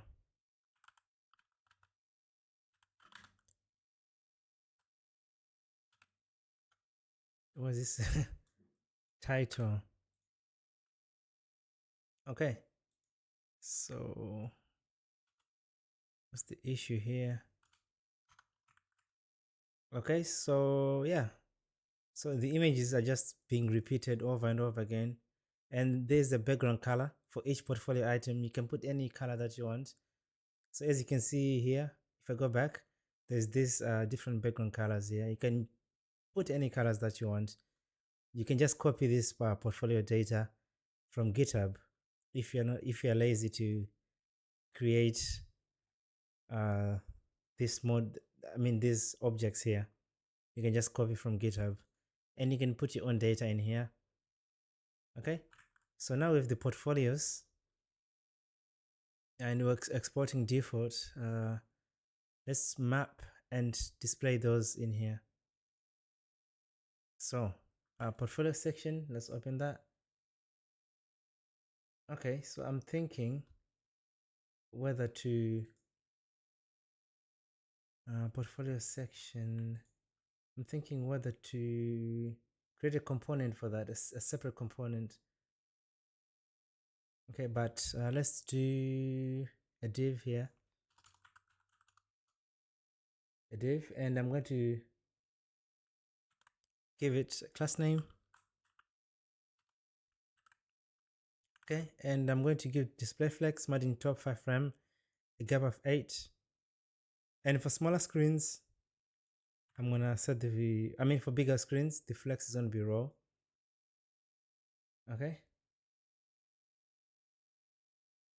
Okay, so I'm going to have the portfolios in 2 sections. So I'm going to split the portfolios in half. So the first half, I'll do a display flex of column here. And then the second half, a display flex of column and a bit of a margin top here. So I'm splitting this in two halves, the first half and the last half. Okay, so let's import the portfolios. Okay, so for us to be able to divide this into half, we just need to divide by 2, the length of the portfolios, and divide by 2. Okay, const first half equal to portfolios dot length divided by 2. Okay, so that's the first half. So the second half, we're getting the length of the portfolios. Second half, portfolios dot length. Okay, so now that we have the first half and the second half, we're just going to slice. Okay, I can't remember if slice mutates the array or splice. I think slice creates a copy. Slice. Oh yeah, slice returns a shallow copy. It doesn't mutate. I think yeah, splice mutates the array. But slice, we're just creating a copy. And then I'm gonna do const first half portfolios to slice from 0 to the first half. Okay, and then here we're gonna do first half the value. So whatever we divide by 2, whatever value we get, in this case is 2, which is 2 here, and then the actual length to the end of this array here, the actual length here, second half. Okay, like that. So now we have the 2 chunks. We have the first half and we have the second half. What is this warning here?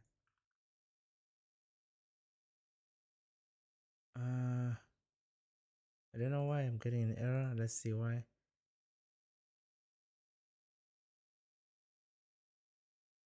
Image 1, utils, blah blah blah. I found the issue. I just realized I was meant to create this util folder in the root directory, but I just realized it's inside the app directory. So now, instead of doing this, let's do like this.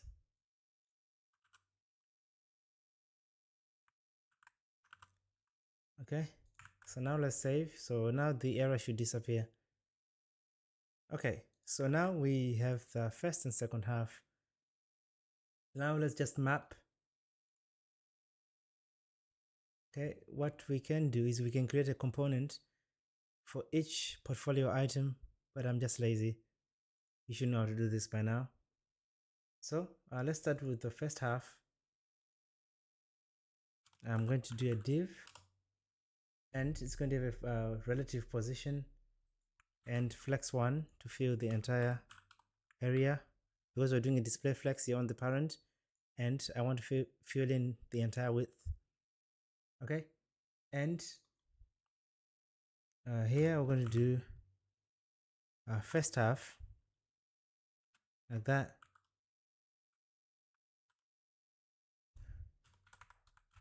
And we're going to return a link, so make sure we import a nav link, and we're going to route to portfolio.link like this. So when I click, I want to go to the portfolio link like so. Okay, so now we should have a list of items here, but we don't see anything because we didn't put anything within the link. We're going to using framer motion, so we probably need to import motion.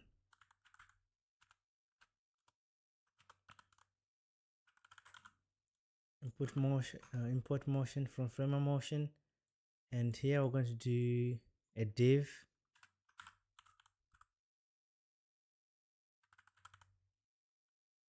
a motion.div like so, and we're going to be styling this. Let's use the template literals to style, because we're going to inject some styles in here, like a background color. portfolio.bg color, like that. We don't see anything yet, but also I want to add like a flex and give it a height. So we're going to do display flex columns, flex column. So it's like this. It's going to go the first half downwards, and then the second half is going to go downwards. That's why we're setting to column, and give it a shadow and give it a height of 740 pixels. All right, and let's do a div in here. Div. So in the first one, we're going to have an image. So make sure you import image from next image. This one should be portfolio.preview image, like so. And width and height, let's set that to 500, and give it a class name. Class name with full, object fit cover, and shadow medium. So there it is. So we have some images. So when I click, it's going to route us to the current portfolio that we click on, and we don't have that page yet. Okay, so we have those portfolios, and we have the image. Let's do class name here, px8. Okay, and we have another div. This one is going to have a margin top of 8, and we're going to do a flex and column, and we're going to have a p tag. A p tag is going to show the portfolio category, and I'm going to set the text color to white, and uppercase font semi-bold, and rounded to MD, and shadow MD, which is medium, like that. There's the category there.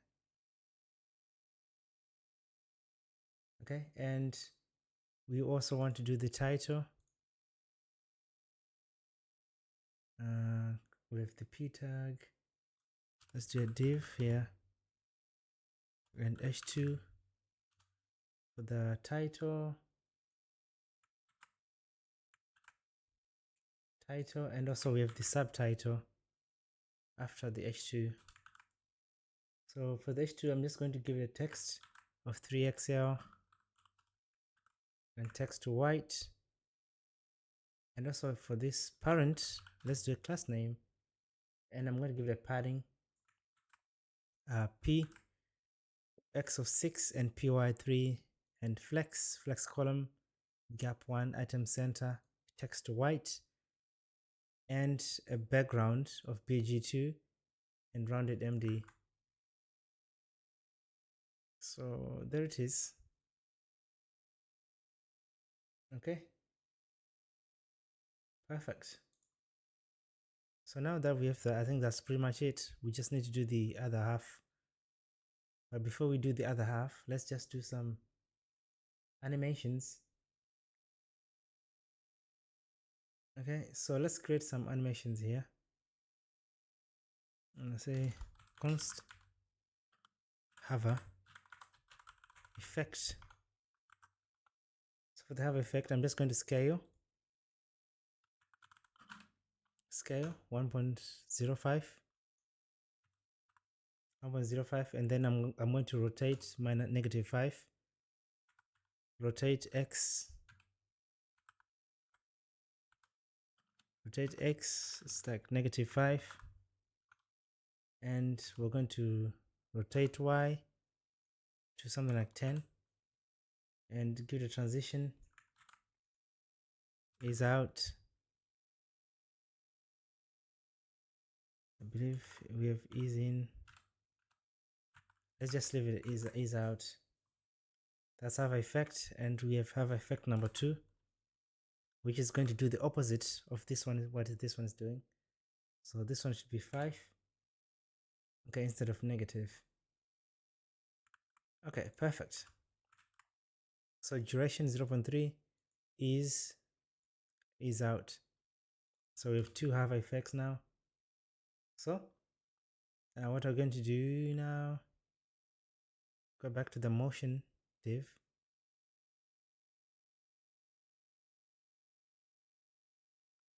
Motion div, while hover, and then we have while hover effect, like that.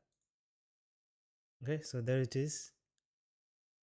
So the hover effect is working. Now we just need to do the second half. But before we do that, actually, we need to do this. When we hover, there's this circle which is following the mouse. So to do that, we need to create a state to check if we have hovered this item here. So if we have hovered whatever we're hovering on, the item, then we're going to set the state to true. Okay. So let's do some state. Let's do it like here. So const, I'm just going to say hovered. And then by default, we're going to start at false. And we're going to do const here, down here, mouse position. Just make this shorter. Mouse pose. So X is going to start 0 by default and Y is 0 by default. Okay, you can import useState instead of doing react.useState, by the way. Okay, so now we have hovered, set hovered. So let's do when we have entering, const handle mouse, I'll say entering, and then here we're just going to return, it's a function, and then we're just going to return set hovered to true, handle mouse enter. So when we enter the item, is going to trigger the state and set it to true. Okay, and when we leave, it's going to set it to false.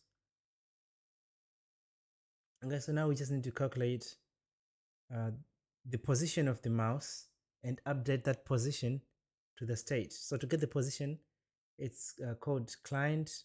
So let me show you what I mean. So if I do handle mouse move,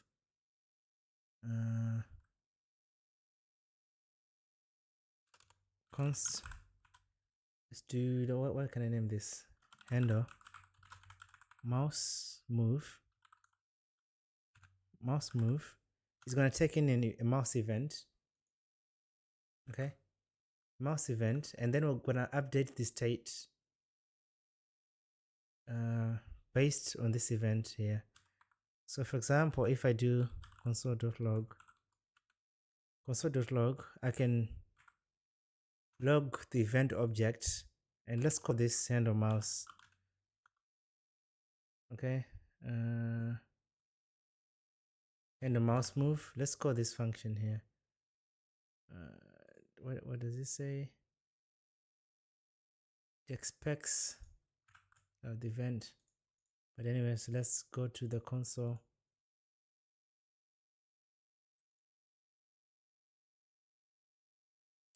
Undefined, because we don't have the event object here. Okay. Oops.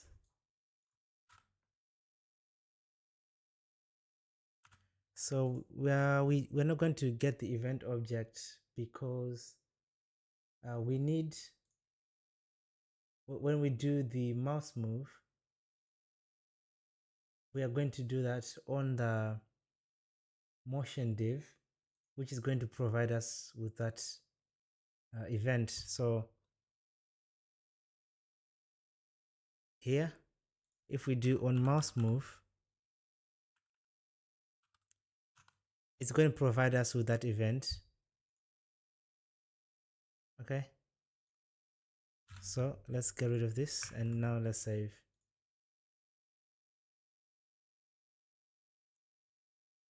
What's the motion div of the item we're looking for? So here now, so if I am in this item here on mouse move, within this motion div here, we're going to get the event. So okay, so now let's open that event. So the event, it should have client X and Y, which is the position of this mouse on X and Y.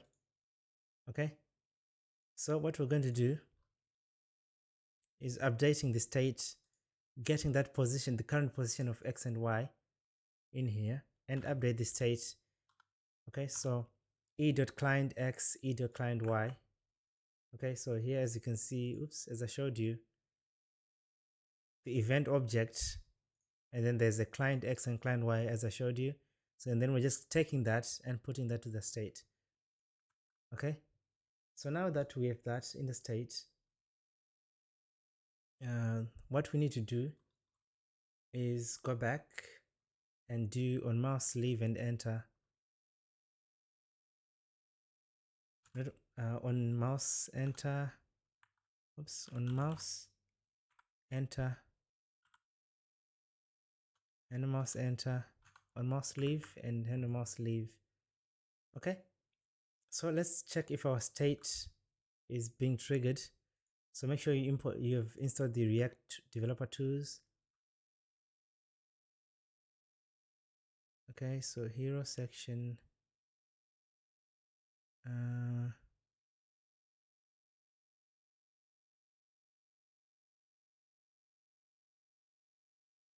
wait a minute.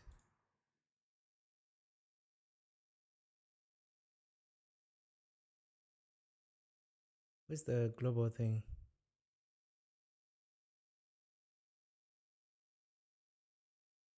Layout. So that's the state.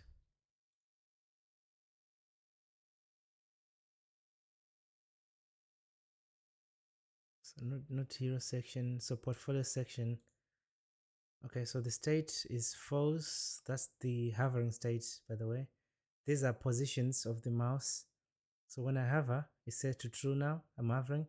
And then when I leave, it's set it to false, as you can see. And the position is going to update the position based on the current position of this mouse.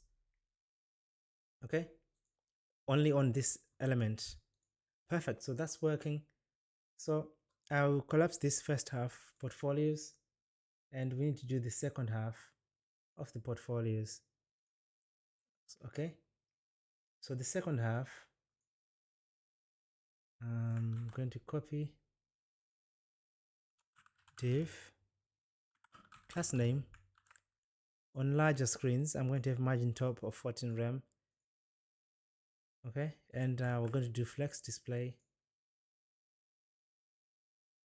and we're just gonna do the same thing here, but for the second half of the portfolios, we're just gonna do the same exact thing. Okay, but for the second half bit. Now let's save.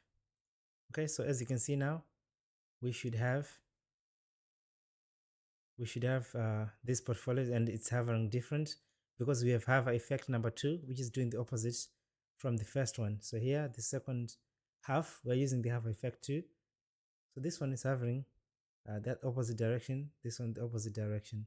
Okay, like that. Sweet. So now let's work on the actual, when I click, I want to go to the portfolio item. So to do that, let's do that quickly. Let's create a new page. Portfolio. Okay, and this is going to be based on the ID. And then, oops, wrong naming. ID, and then we're going to rename again. ID. And this should be page.tsx.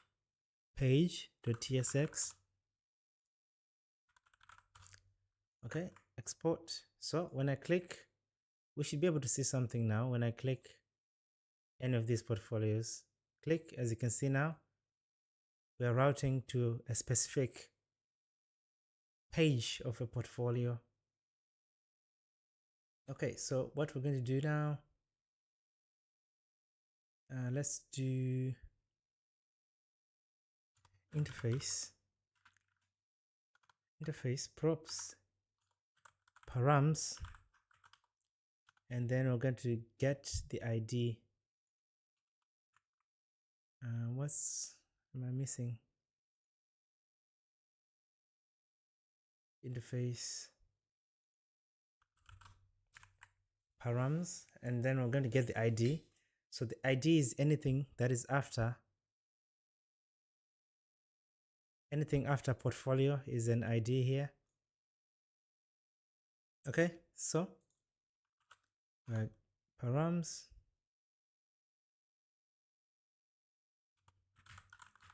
you can get ID from the params like so. So here we want to display a portfolio matching the ID. So const portfolio to portfolios. Okay, we're gonna find the portfolio matching. So portfolio.link. So if you remember, each portfolio, the portfolio, there's a link here. We're using that link as an ID. Okay, so the link, if it matches the ID coming from the params, for example, this one ID, if that link is matching, we want to display that portfolio based on whatever we click on. Okay, and then here we're just gonna say if we don't have that portfolio, you can say portfolio not found. You can style this. Okay, for example, if I put something random here, portfolio not found, okay, because it doesn't exist. All right, so now we can do the main styling in here. So I'm just going to also put the media queries, py 5rem, and these are the media queries. We've done this class name in the global CSS, and we need to import the title. So the title, let's import this title component and let's save. So as you can see now, there's the title, and we're going to do an image after the title. So that's the preview image. So make sure you import image from next image and put the source to the preview image and alt tag. And I'm just going to say object cover.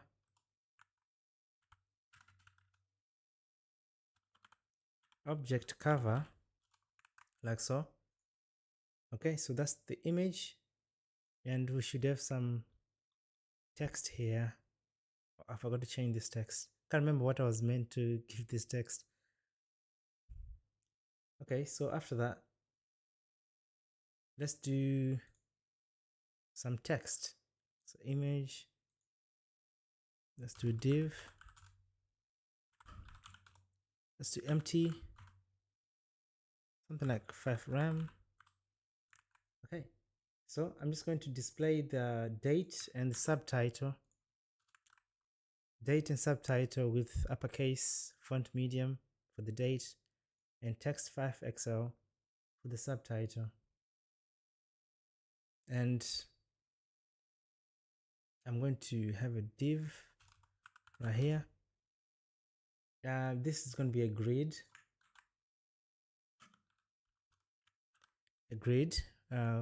On smaller screens, it's going to be a single column.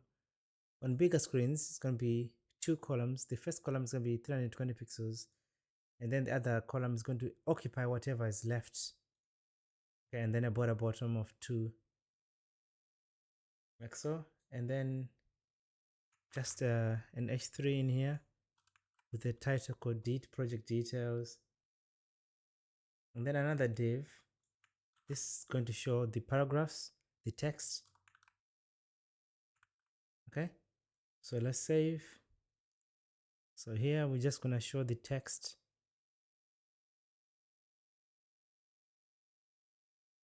Actually,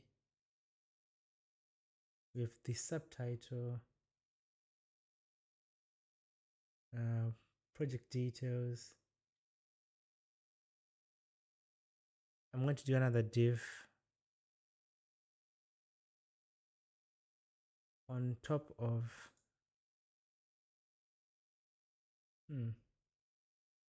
grid. I'll cut this actually. This should be in another div.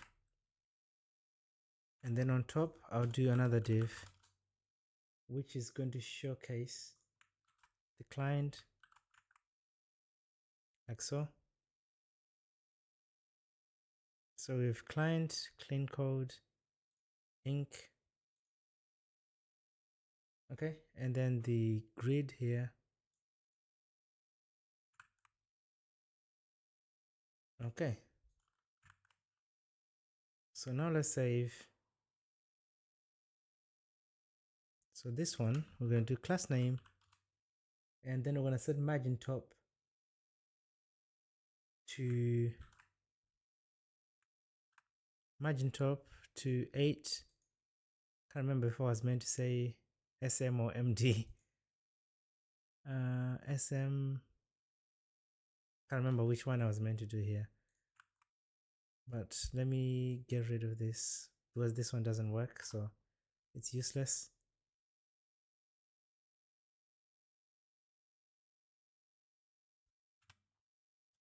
Okay, so now let's save project details. Yep. So now let's show the paragraphs. So the paragraph is an array in the details. So we have the details object, and then there's an array of paragraphs. Okay, you can put as many paragraphs as you want here. And then we're just going to do portfolios.details.paragraphs. Okay, like that, portfolios.details.paragraphs. And you can just name this paragraph if you want. There it is. So we have the 2 paragraphs. And let me go to the global. Let's put some default styles for the headings. Okay, let's do the h3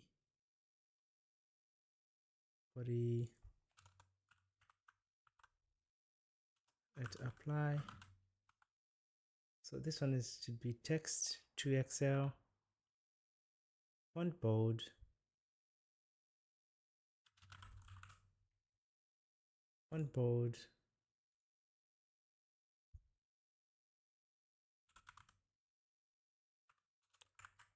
like that. So we should be able to see this. Okay.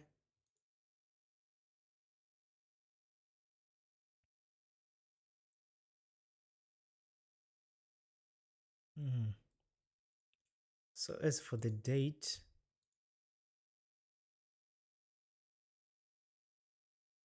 okay, so something is missing on the date.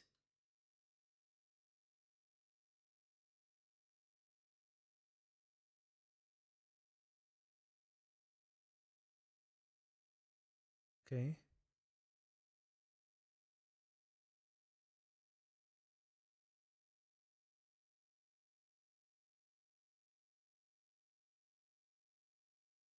I'm missing something actually.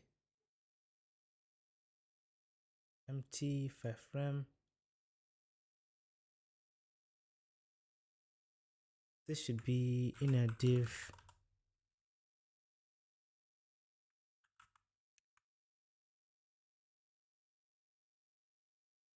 Okay, so it's in a div now. Let's do class name, flex column, and then gap 8. So something like that. Okay, perfect. So now there's a bit of spacing now. Okay, so now let's do the images. Let's collapse this MT8.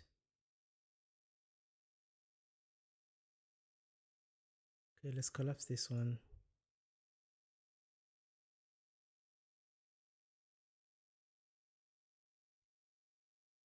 Okay, here let's create another div.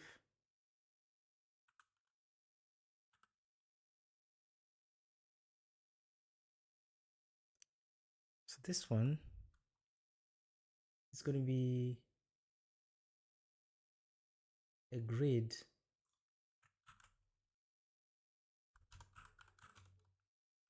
Class name. So py6 grid on smaller screens, 1 column, bigger screens, 2 columns. Okay, and here we're just going to show the challenges. We're going to map through portfolio.challenges and then show a list of each challenge. Why is it not showing challenges?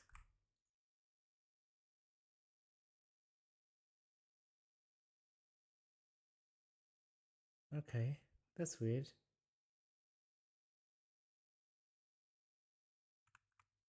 Portfolios, let's see. Portfolio challenges. Am I missing something here?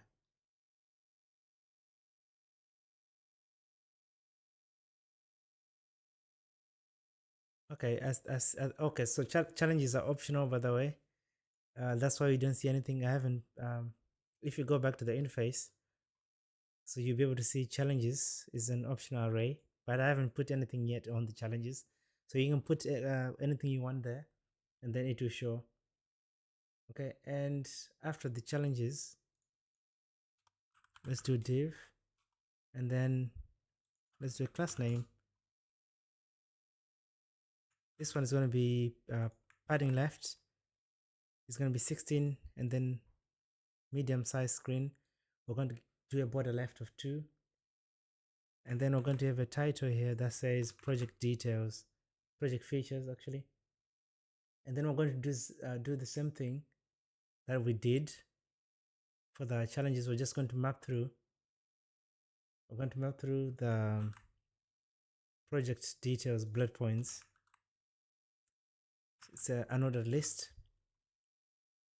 Okay, and then we're going to map through those like so, and then we should be able to see a list here. Okay, and as for the class names, I'm going to do a display flex here. Flex on the actually we need to show an icon, don't we? So let's do flex on the actual item, and let's do span in here,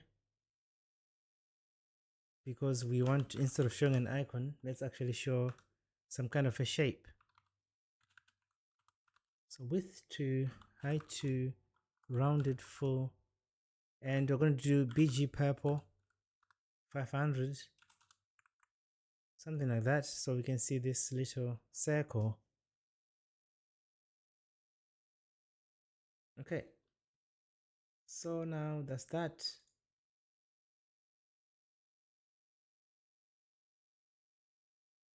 Let's collapse.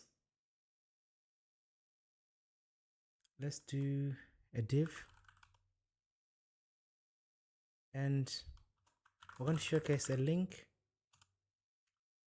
Okay, so portfolio dot link like that, and then here we're going to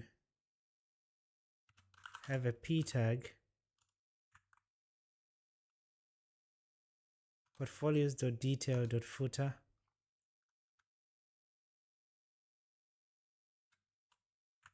like that.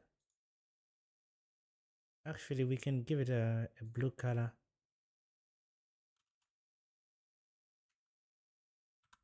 Class name,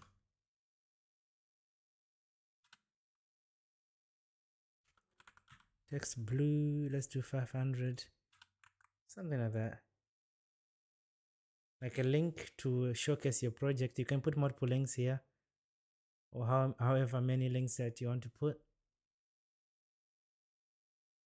And I mean, this It looks a bit aggressive.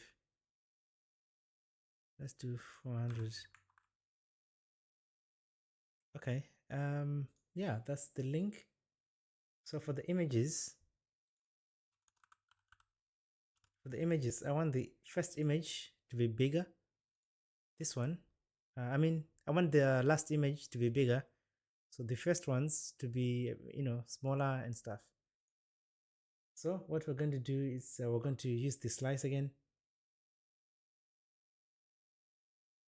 Let's do class name, flex column,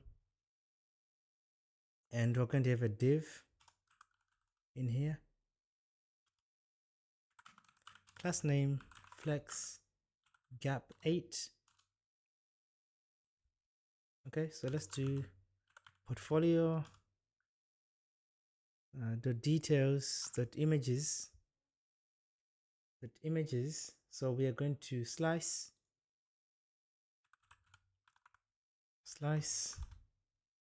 0, and then let's do images length and const images length portfolios.details.images.length. We're just going to get how many images we have, because this is dynamic. So we're creating an images length. So 0 images length, because arrays are 0 index based. So we need to say images length -1. Oops, what's going on? Images length -1 is possibly undefined.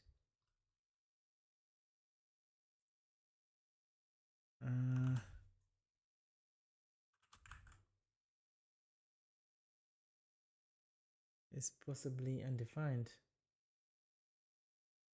That's weird. 0 slice map. Okay, let's fix this first. Oops.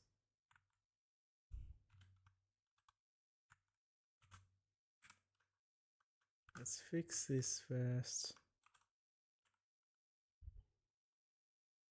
Okay, and then here we're just going to return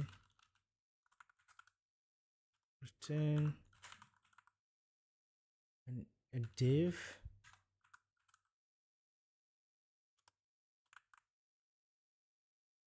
Okay.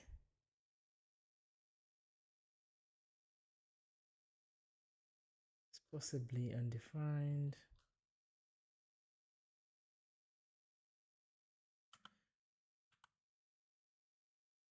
Okay, let's just set it to 0 if it's undefined. Now we can display the image here. So for the image, source is going to be the image, class name, rounded, let's do MD, object cover, like so. Okay, so we should be able to see the first 2 images, because we're saying -1. We're getting rid of the last element. Okay, and after this div here, let's do another div, empty 8, and then here we're just gonna show the images. So we're selecting the images, the last image is the length -1, and then we're setting the object to cover, and then that's the last image in our array. And then that's how we're gonna show it like this. We're gonna show it like this. Okay, and what we also want to render is the footer. but we don't have this component yet. I'm just creating some sort of a boilerplate, and all the way down here we're just gonna say footer section. Okay, so this one can be a main. Actually, we can make this section. Okay, so now we have the footer section down here, which we're going to fix later once we've done the footer. But that's it for the individual portfolio page. So the next one, we're going to be working on this here, and then we're going to go to the footer. I'll see you on the next video. Okay, so now let's work on the awards section, this section here. So let's create a new section.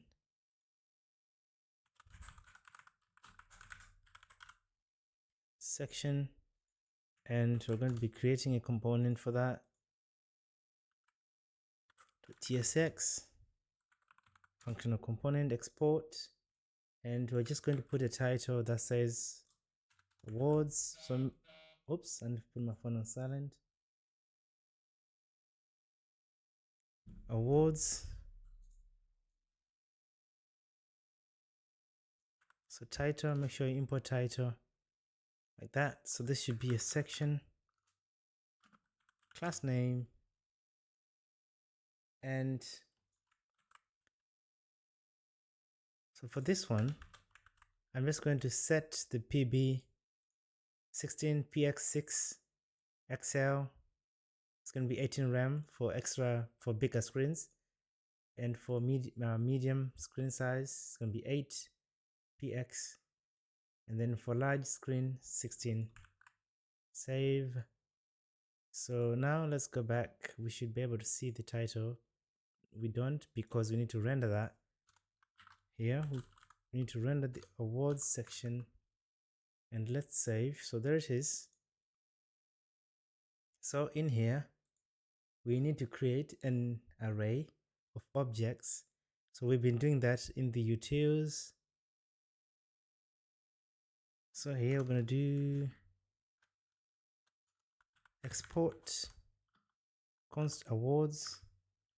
So the objects that we're going to have, so we have the first object is going to have a date, and we have the link. So we have date, company logo. It's coming from /images, which is directly from the public folder. Date, category, and the links. Okay, so you can put any award that you want. You can put CSS design awards, whatever. So this is just dummy data here. Okay, now let's save. We just need to map through that data in here. So we're going to have a div, and I'm just going to put a margin top of 5 rem, and let's have another div here, the container. So this is going to be a grid. So it's going to show one column on smaller screens, and then it's going to show 2 columns, actually on 2 columns on smaller screens, and then 3 columns on bigger screens, and then 4 columns on large screens. Okay, perfect. So now we just need to map the awards.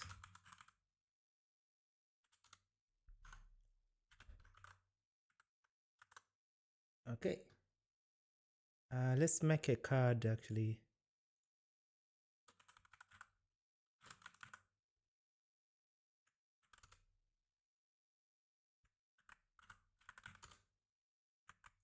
And then here we just return that card.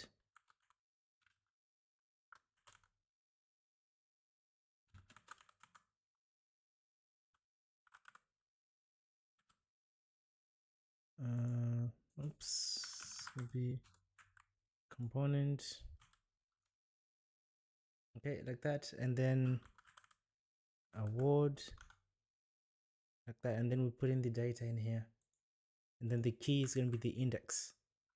let's open the actual card.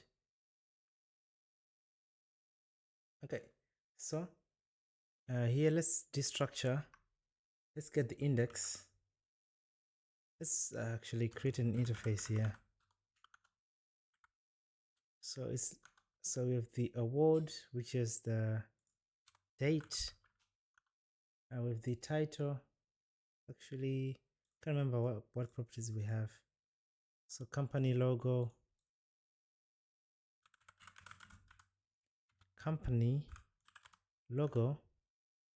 and we have the category with the link, type of string, margin top, which is optional, and then we also have the index. The index is not within the award.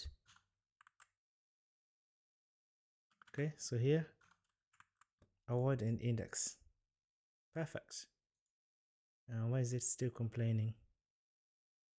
Index is missing. So okay, so here it says key. We need to pass in, I'd rather put key here at the beginning, and we pass in the index like that. Okay, let's go back to the award card. Class name, let's use template literals because we want to inject the margin top.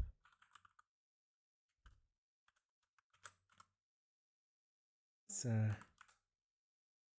empty. Let's destructure const, destructure those properties.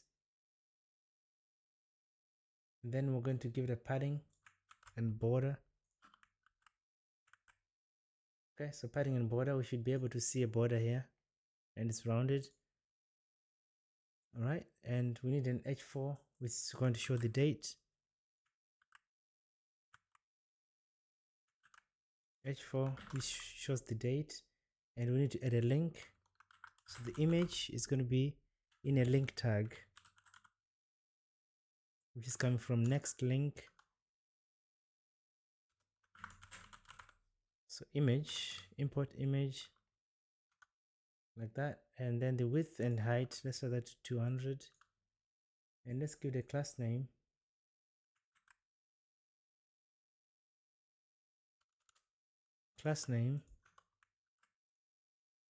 And let's close the link. Okay, like that. So class name, cursor pointer, filter, invert, which is gonna set all of the images to be white. Okay, we're using the filter property, invert, and then the contrast 200, which makes it white, like so. Perfect. Now for the link, I wanted to open as a new tab. So I'm just going to put these properties here. I'm gonna put padding top and bottom, 8 rem, like so. 8 rem. And then the target blank, it means it opens the new page. It's not going to open on this existing web page, but it's going to open a new page like that. Okay, and we want to show the category after the link. Okay, so category like this, there's our category because there's a p8rem, and I want to show like this number at the top, or I mean at the bottom here. So the number is going to be like a span, and then we're going to do a pre-increment here like that, and because the arrays are 0 index based, it starts from 0, but we want to add 1. That's what we're doing here. So it's going to go 1 2 4, and then so now we're going to set this position to absolute, and then I'm going to set the opacity to 5, which is 0.5, and bottom 0, right, which is 0.75 rem, like that. As you can see, now we have this number. Nice. We're done with this section. let's move on to the FAQ section.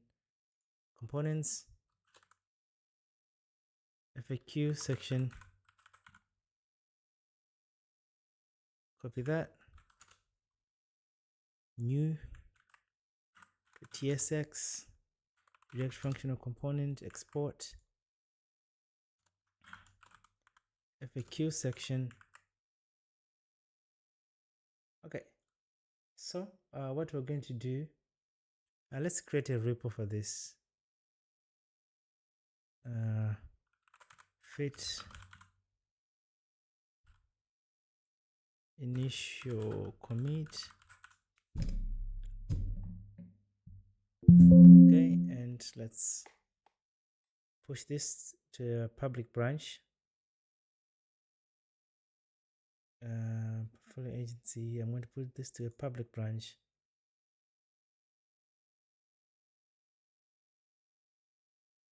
Okay, so now we should have a repo ready.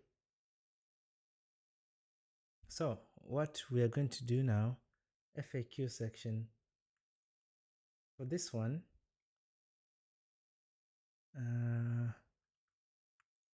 it's not a lot. Section, we're going to check to see which one is active when we click here. So the active one will be open. Okay, so let's create a state. So we need to make sure we use client because we're going to be using state in here.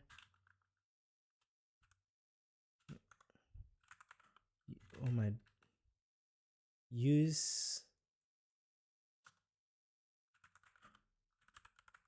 client like so, and then here we're going to do const, and here we're going to do active index, and let's set it to no, like that. And then we need to create some questions and answers. Let's go to utils, export const FAQs, like that. So this is going to be an array of objects. So this is an example of what it looks like. So we have a question, what is the question, and then the answer. Okay, so we're going to have a few of these objects with question and answers. You can copy this from GitHub, or you can make your own with your own questions. Okay, perfect. We have about 6 questions in here. Make sure you export like this. Okay, so let's go back to the page. So when I click, let's map through the questions first, and then we do the clicking later. So we want to do the title. So we have the title component done already. So make sure you import title like that. So we should be able to see title here, but we're missing the media queries. So let's paste. So we have PT 5 RAM, PB 10 RAM, PX 18 RAM, and then the media queries.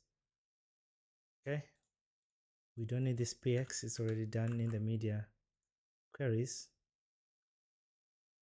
like that. So we need another div here, which is going to be a grid. We're going to display those FAQs questions in a grid. So on smaller screens, it's going to be a single column. Larger screens, we're going to have 2 columns and a gap of 8, which is about 2 RAM. Let's save, and then we're going to do a div in here. Okay, so the div, the parent div for this one, we are going to do class name. Let's give it a padding. So padding y4 x6 and a background of 2. We're going to display flex and put everything into a column. So the questions are going to be in a column like this. Okay, column, flex column, like that. Okay, and we're going to give it a bit of a shadow, and then we're going to do another div inside. So here we're going to have another div, and let's do some styles as well. Let's do class name, and we're just going to do flex item center just right between, and font we're going to set it to semi-bold. Okay, let's display the question now. So in here we're going to do a span, and then display the question.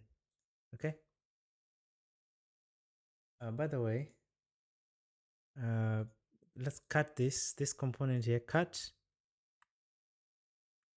Okay, cut, and then we map through the questions. Okay, FAQ,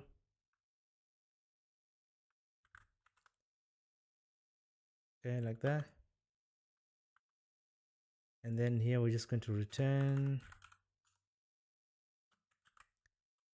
that. So this should be FAQ, like that.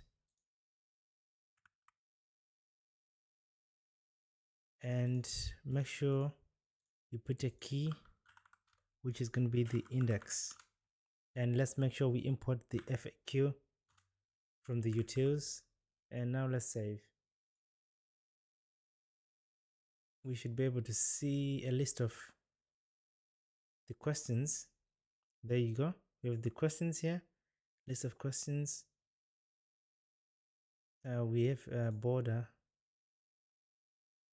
So border color, like that.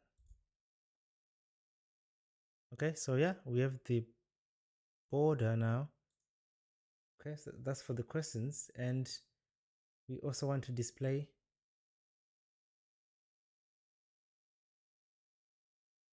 the answer. Okay, span. So for the answer, actually that we want to display chevron in here.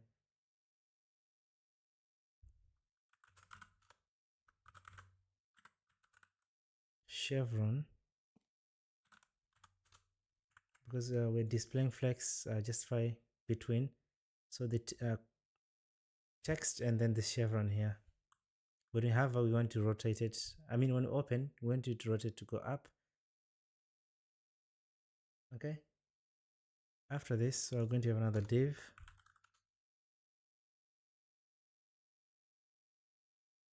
And then for this one, it's going to be answer.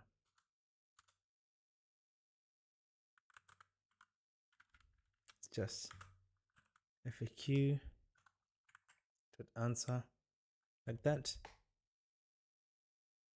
Okay. Sweet. So now let's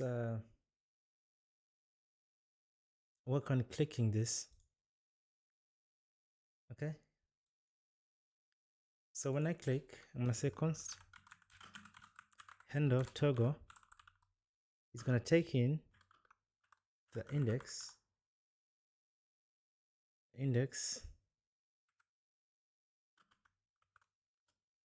Okay. And then here we're just going to say set active index. We're just going to check the current index passed in if it's equal to the active index. If it's no, otherwise we just want to do the index that we pass in. Okay, index, okay, it's number or no. How do I do? My keyboard is weird.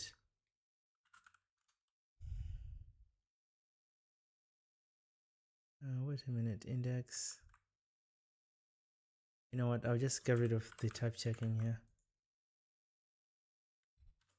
Okay, so handle toggle. So when I click, I want to pass in the index in here.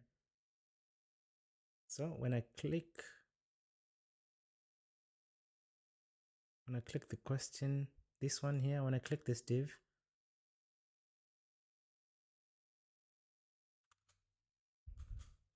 on click, I'm going to pass in the index of the item that I click on. Okay, and you're not going to so what we want is to do a condition of, so active index, when I click, it's gonna set the one we click on.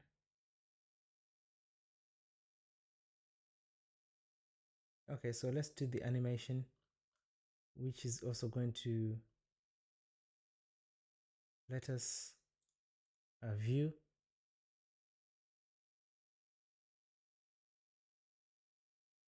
Okay, the animation is going to let us hide and view this. So this one, the parent, I'm going to set it to motion.div.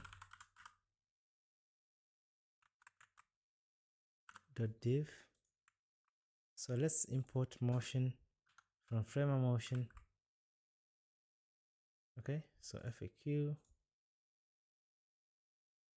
and then initial opacity, we're going to set that to 0, and then we are also going to do scale, we're going to set that to 0.9, and we want to animate the opacity and scale to 1. Okay, and we want to do a transition like that. Okay, so because the opacity,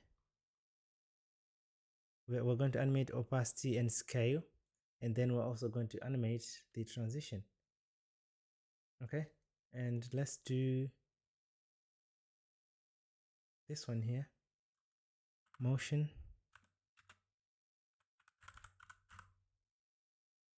.div.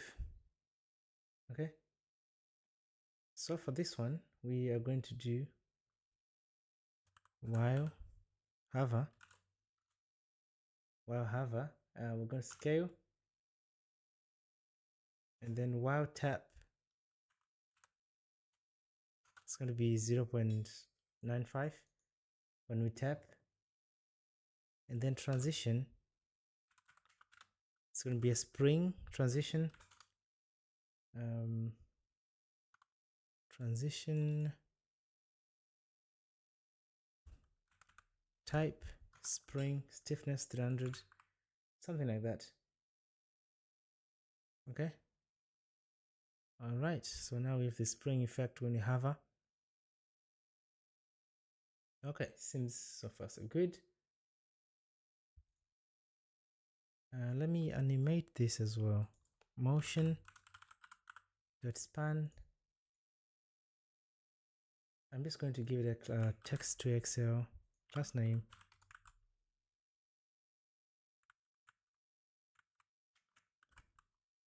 And we are going to animate. We're going to rotate this 180 degrees. Animate. Rotate. If the index is equal to index, if we click on something, that the one we click on, we're going to rotate. Okay. If we click again, it's gonna be 0. Okay, like that. Okay, nice. It's rotating. Now we can set the duration here. Transition duration, let's set it to 0.3, like so. Okay, so let's do this now, the answer. So when we click, by default we want this answer to be hidden. When I click, I want to show the answer, so I want to animate the height. Okay, let's give it a not graph 100. So for this one, I'm going to do something like initial. I'm gonna set the opacity to 0 and the height to 0. So we're going to animate the height and opacity, and then we're going to animate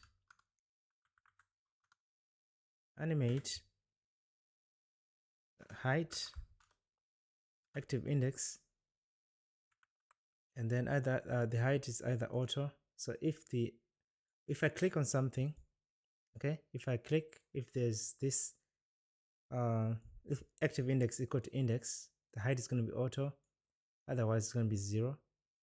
Same for the opacity. If I click on something, the height will be automatic. So if it's automatic, it will display all of the text in here. Okay, so save. Okay, seems like it's not showing actually. Yep, so the height is automatic depending on how much content we have in here. It will display that amount of height. Okay, sweet. So that's the FAQ section working. That's it for the FAQ section. Actually, we can commit this. Okay, FAQ section. Oops, I need to put my speakers on silent.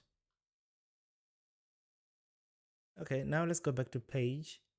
So the next component that we're going to work on is this contact, the contact component. I believe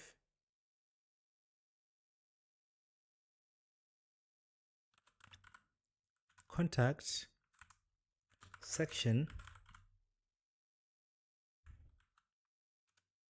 contact section.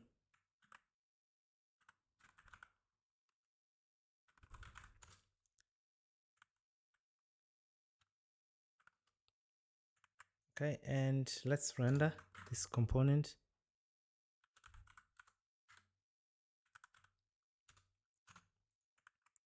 Okay,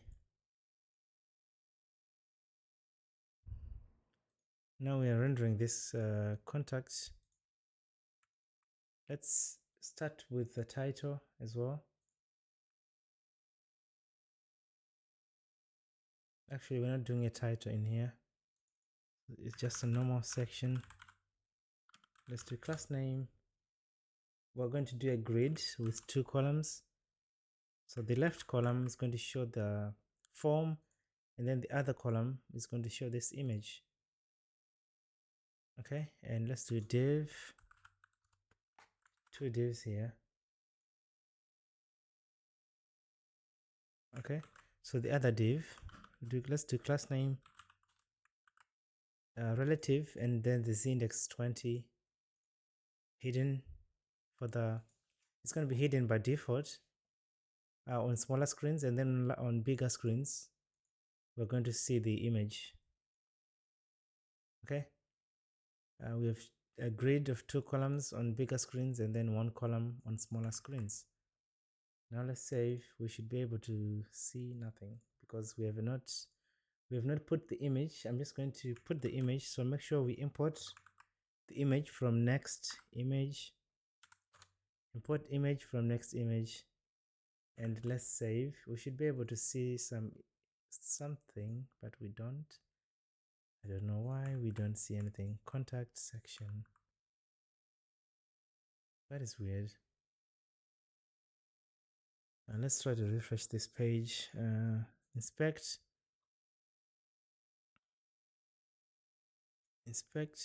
contact, relative, image. Oh, the image is there. Okay. Weird. That's weird. Okay, let's go ahead and keep going. Style. So for the first section here, oops, I'm going to put a position relative, padding left 6, padding right 6, and then on large screens I'm gonna get rid of padding right, and then extra large padding left 18 RAM, and then py 6 RAM, and then let's save this. Okay, so there's the image here. So we don't see the image yet because there's no content in here. So let's put content.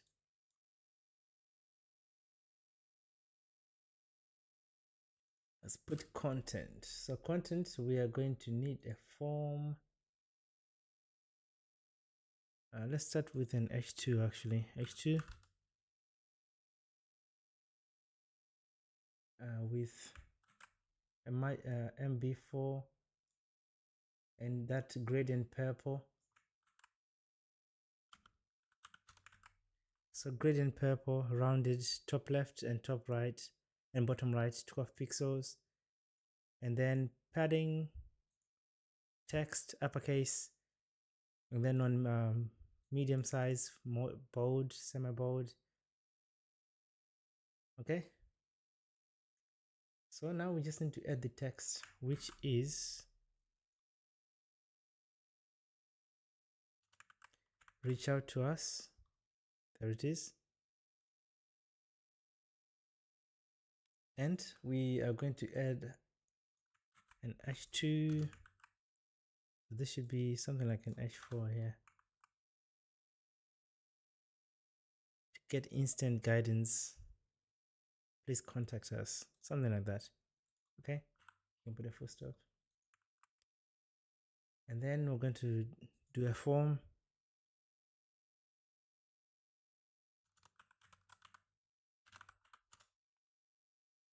Let's do class name. And then we're going to have margin top, hrem, not hrem, but 2rem. And then flex and flex column, because I want the inputs to be in a column.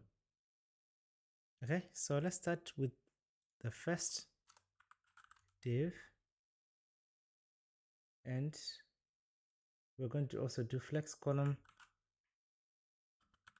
class name flex, and then we're going to add label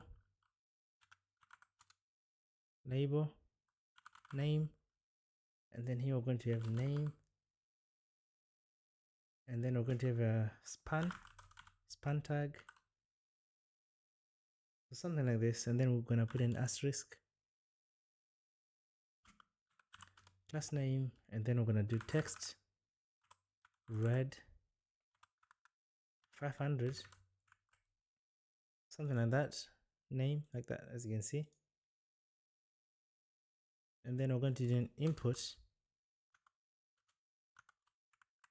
Okay, so that's the input here, and we just need to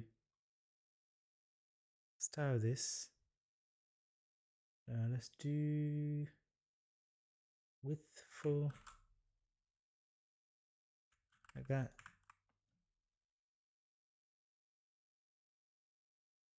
Okay, so there's our input. Let's style this in the global CSS. Okay, so we can do a reset. So we have body input text area. We're going to do it apply.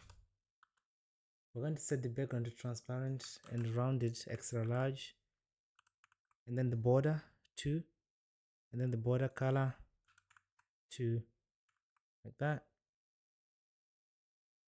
So we should be able to reset the input, as you can see now. I think I'll do LG,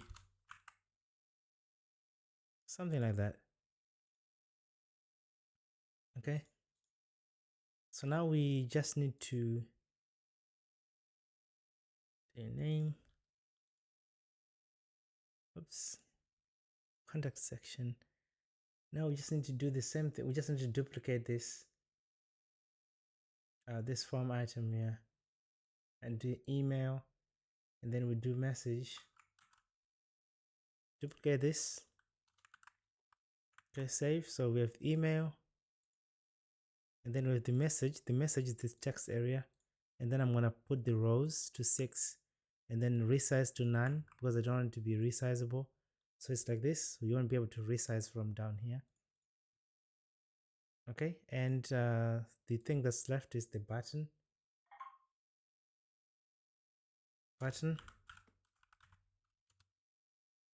And then I'm just going to say send message, like so. send message, and we just need to style this button. PG purple 500,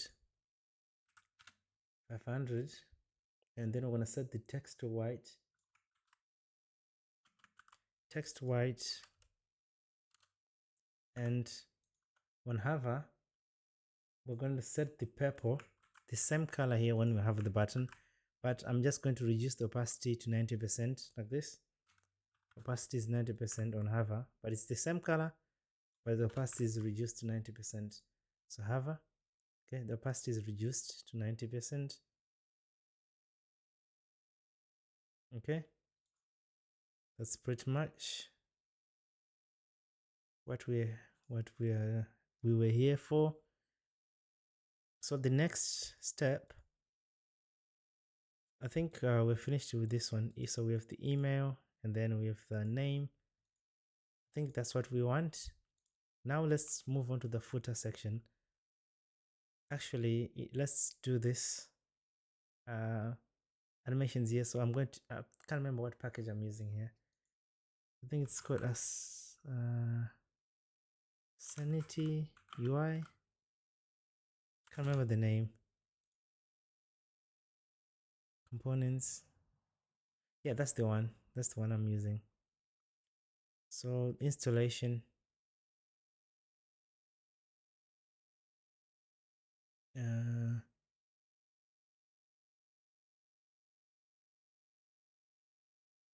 Can't remember how you install this package again. So install Next.js. Okay.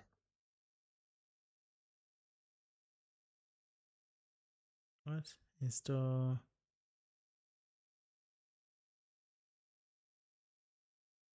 Framer motion. Okay, so it needs framer motion. Background.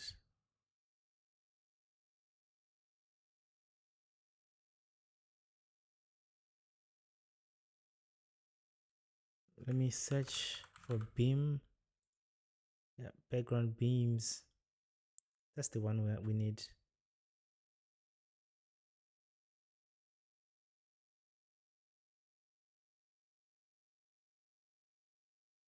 Not collision, but this one, I think. Yeah, background beams.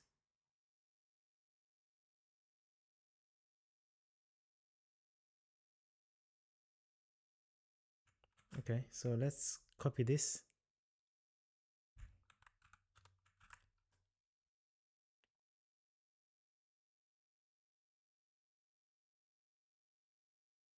Configuration is missing. Okay.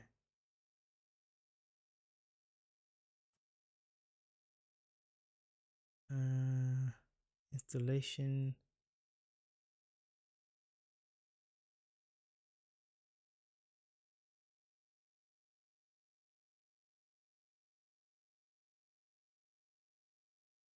And utilities.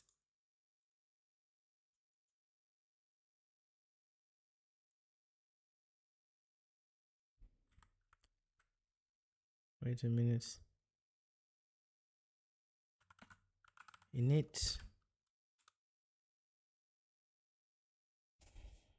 Let's do default zinc. Let's do yes.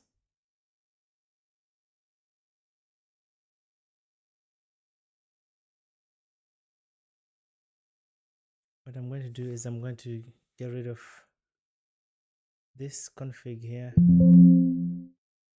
Discard.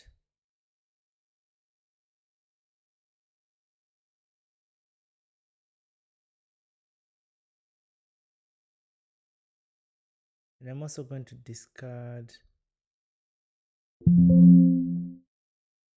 this one. Okay. Sweet.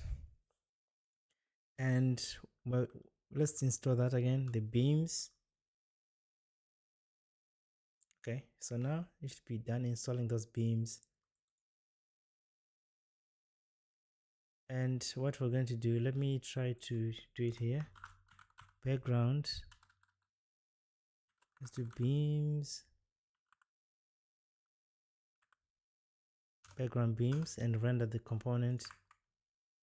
Let's see what we have.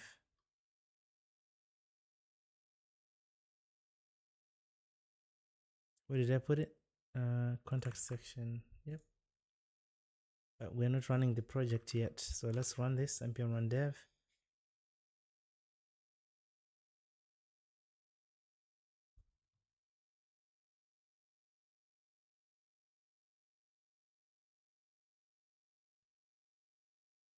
Okay, it's because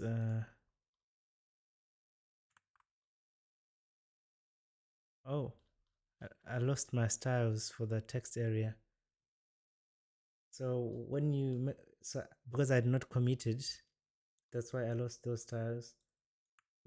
You can control Z those.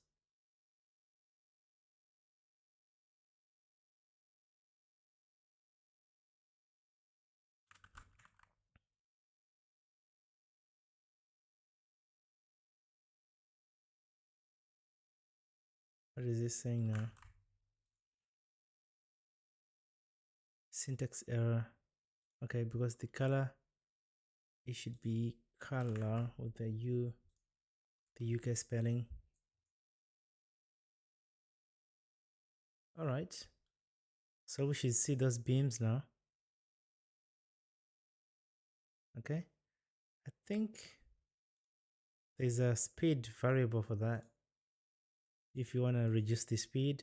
So they're appearing behind because we've already done the styles here. So the Z index of the content is on top or on top.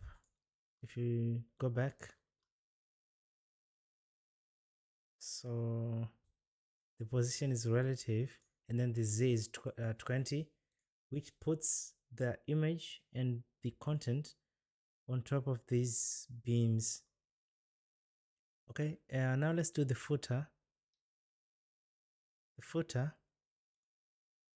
So for the footer, let's go to the footer section, and I'm going to close others.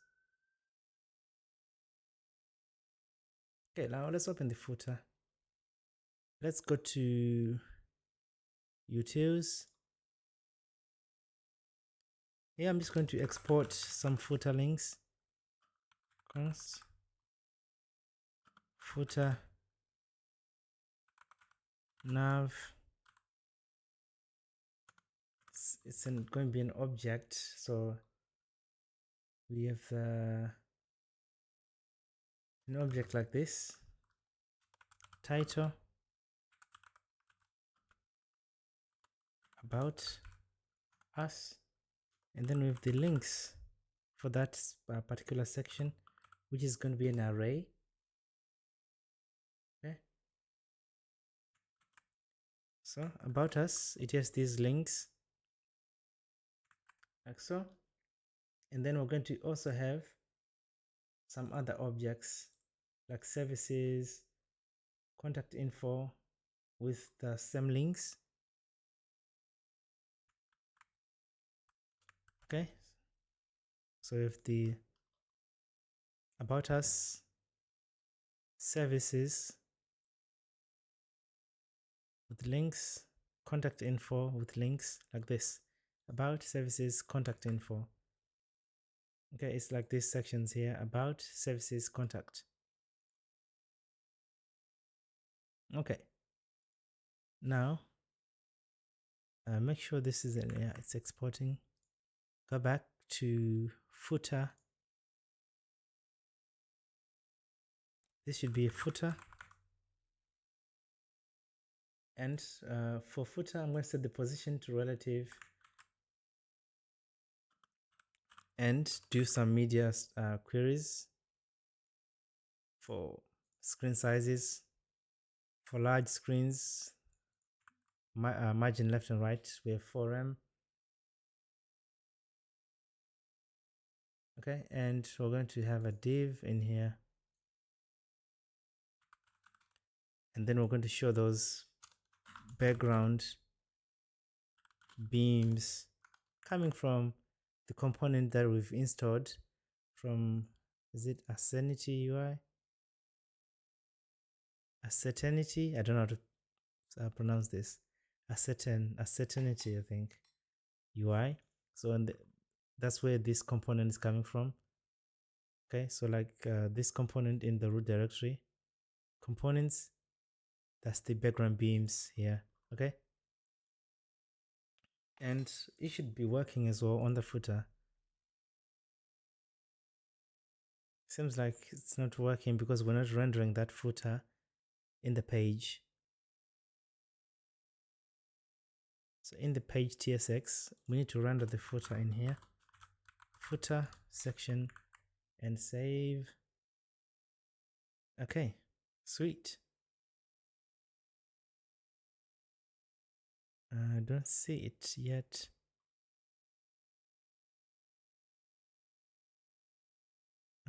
Okay, so it's only in here, so it's not coming from the rest. It's only inside. Okay, never mind. So we just need to add the content in here. So for the content, we are going to have the left side and the right side. So we are going to do a display of grid.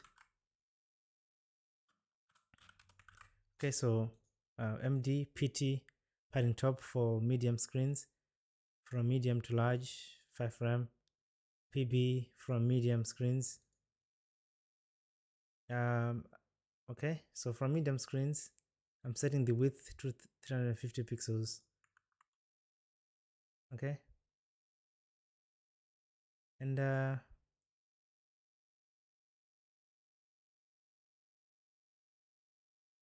this should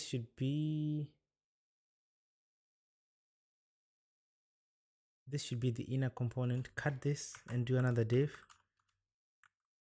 So this should be one of the inner component. So we have two components in here.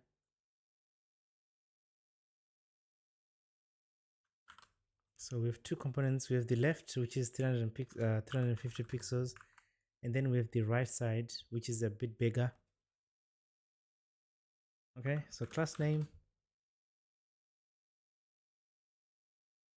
So here we're going to do display. We're going to set the margin left and right to 0. Display flex to column, and then this is going to be the margin X, which is x-axis for bigger screens, and flex row for bigger screens. Okay, so like this. So with this left side and then with the right side.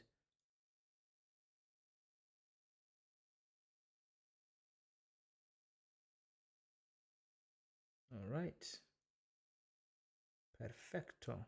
So for the left side, we are going to have two divs. So the first one, class name, display flex, item center, gap 4. We're just going to show an image, which is the logo. We've done this before. So it's an image with an H1 next to it. So make sure you import image from next image. Okay, so the size of the image, which is the logo, is 60, like this. And then the name of the logo. Okay, so it's this div here. And then we're going to have a p tag after that. And for this one, I'm just going to add some lorem text in here. So that's the text. After that, we're just going to have some links.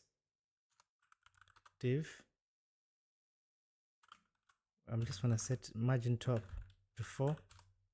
Empty. I'm going to set that to 4. And then flex gap 4. I want each icon to have the same width and height. So it's going to be an A tag. It's not going to go anywhere. And we're going to render the Instagram icon. Class name.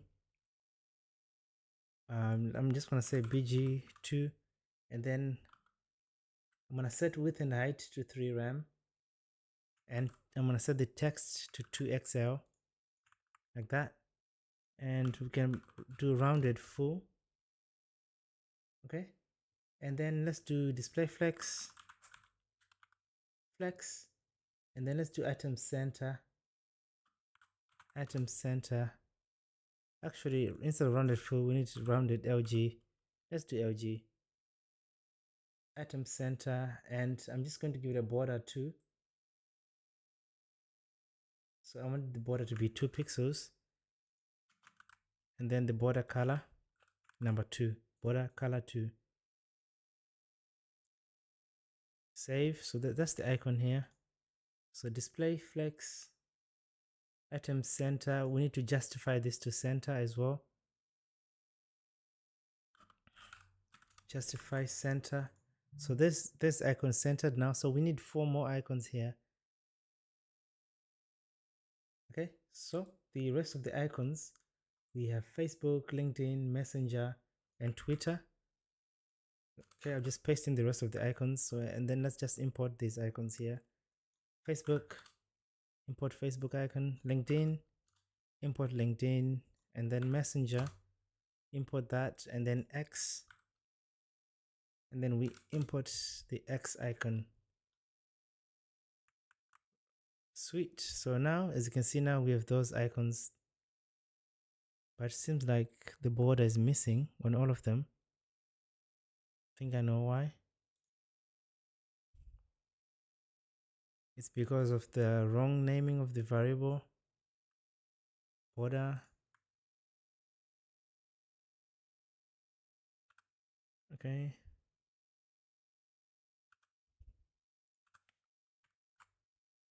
Okay, so now we should see the borders. Okay. I forgot to put cursor pointer to this.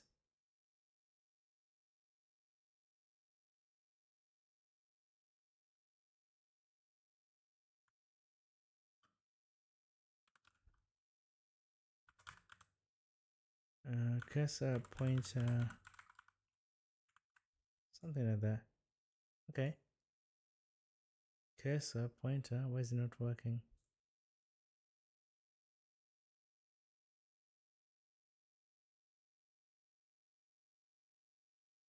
I have no clue why the cursor pointer is not working. Oh, I think I know why.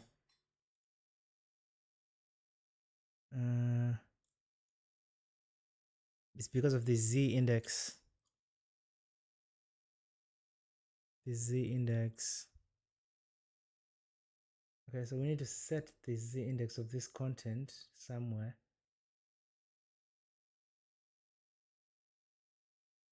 Content. Let's do relative.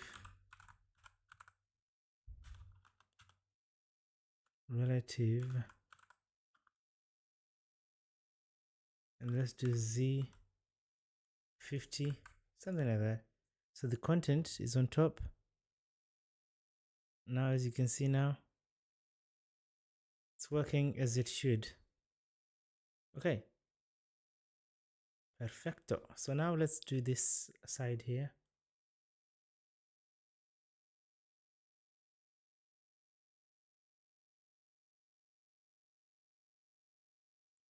This side,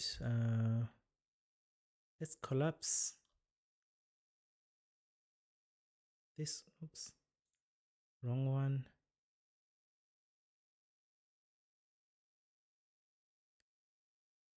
Okay, so now let's do this div in here. This one. Class name. This is going to be a grid. We're going to have 3 columns for large screens and then a single column for smaller screens.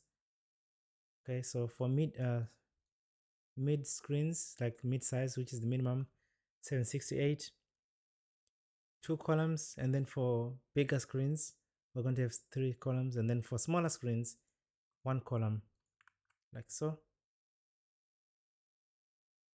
Now in here what we can do, let's do get the footer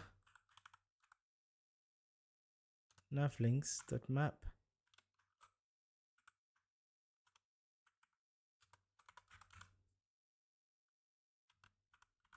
10,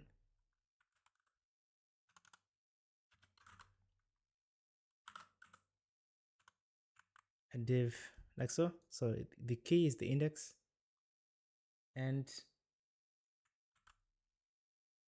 for smaller screens, I mean for bigger screens, we're going to have a padding left of 14, medium 14, and then width 4.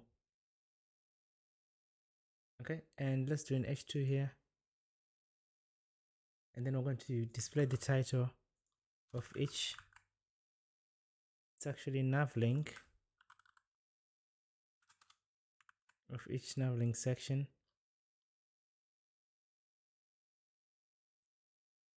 Okay, so it's about services and contact info, and now we need to show a list of the links in here. So those links, and remember it's an array, so let's do an unordered list, and let's give it a margin top empty of 4, and let's map through those links. Okay, and links, link dot name,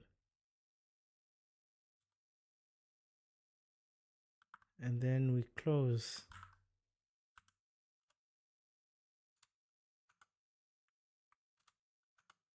Okay, like so, and this should be a link.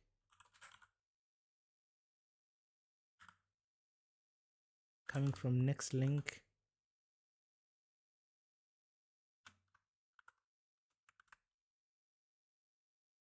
Link, I believe, okay, yeah, link dot name.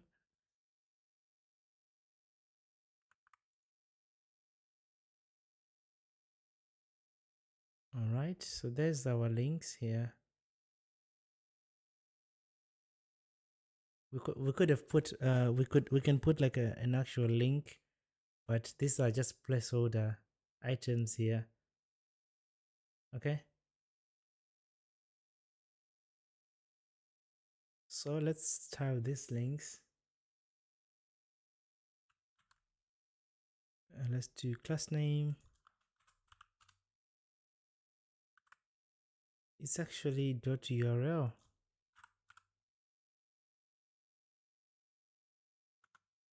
URL. I think I'm missing something.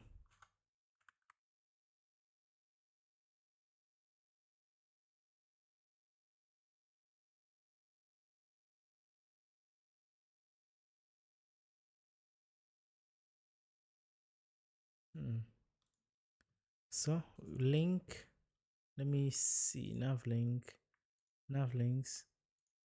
So we have name and URL. Okay, we do have URL.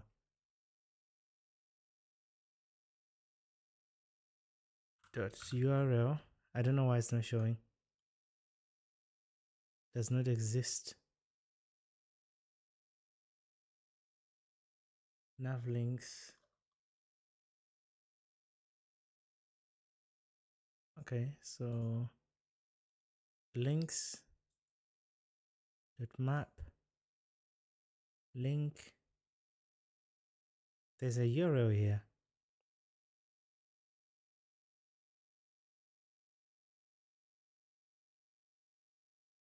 That's odd. Let me save. It's showing the correct URL down here. If you look at down here, top. Oops, this is the wrong one. href expects a string.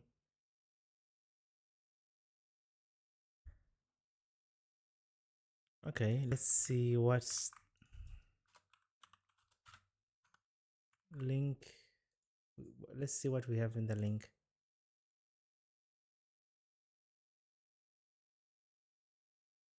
Nothing shows. Okay, so there it is. So link, we have name, address. Name, URL,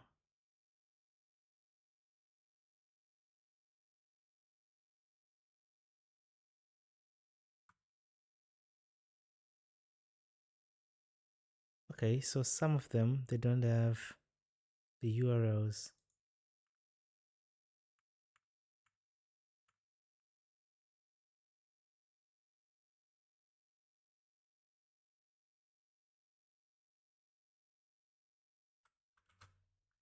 What we can do, we can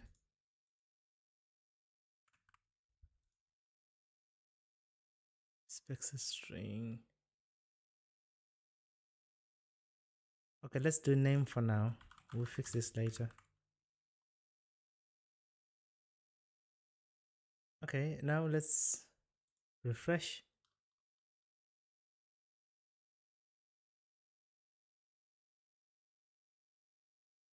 Okay, let's style this. So we have the text white,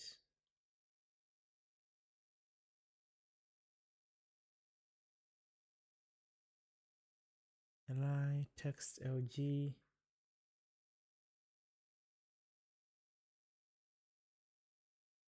we do empty to 2 here.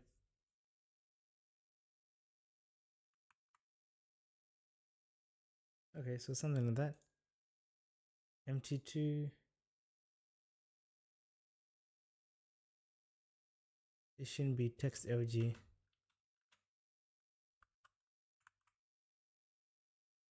Yeah, so this looks reasonable.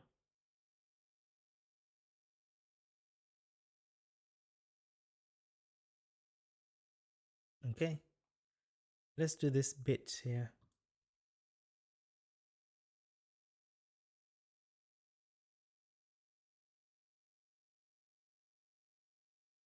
Actually, I'm gonna check if the index equal to 2.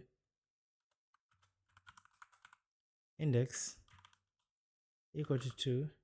I'm going to add an additional element, which is going to be a div.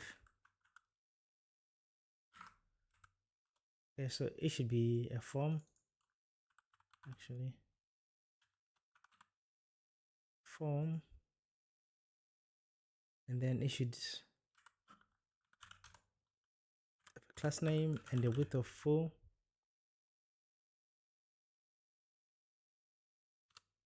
And then I'm going to have an input, email address, and then I'm going to give it a width 4 and a padding top of 2 bg2. And there's the email. You can put a button in here. Okay, and rounded md, something like that. And then let's do the footer down here.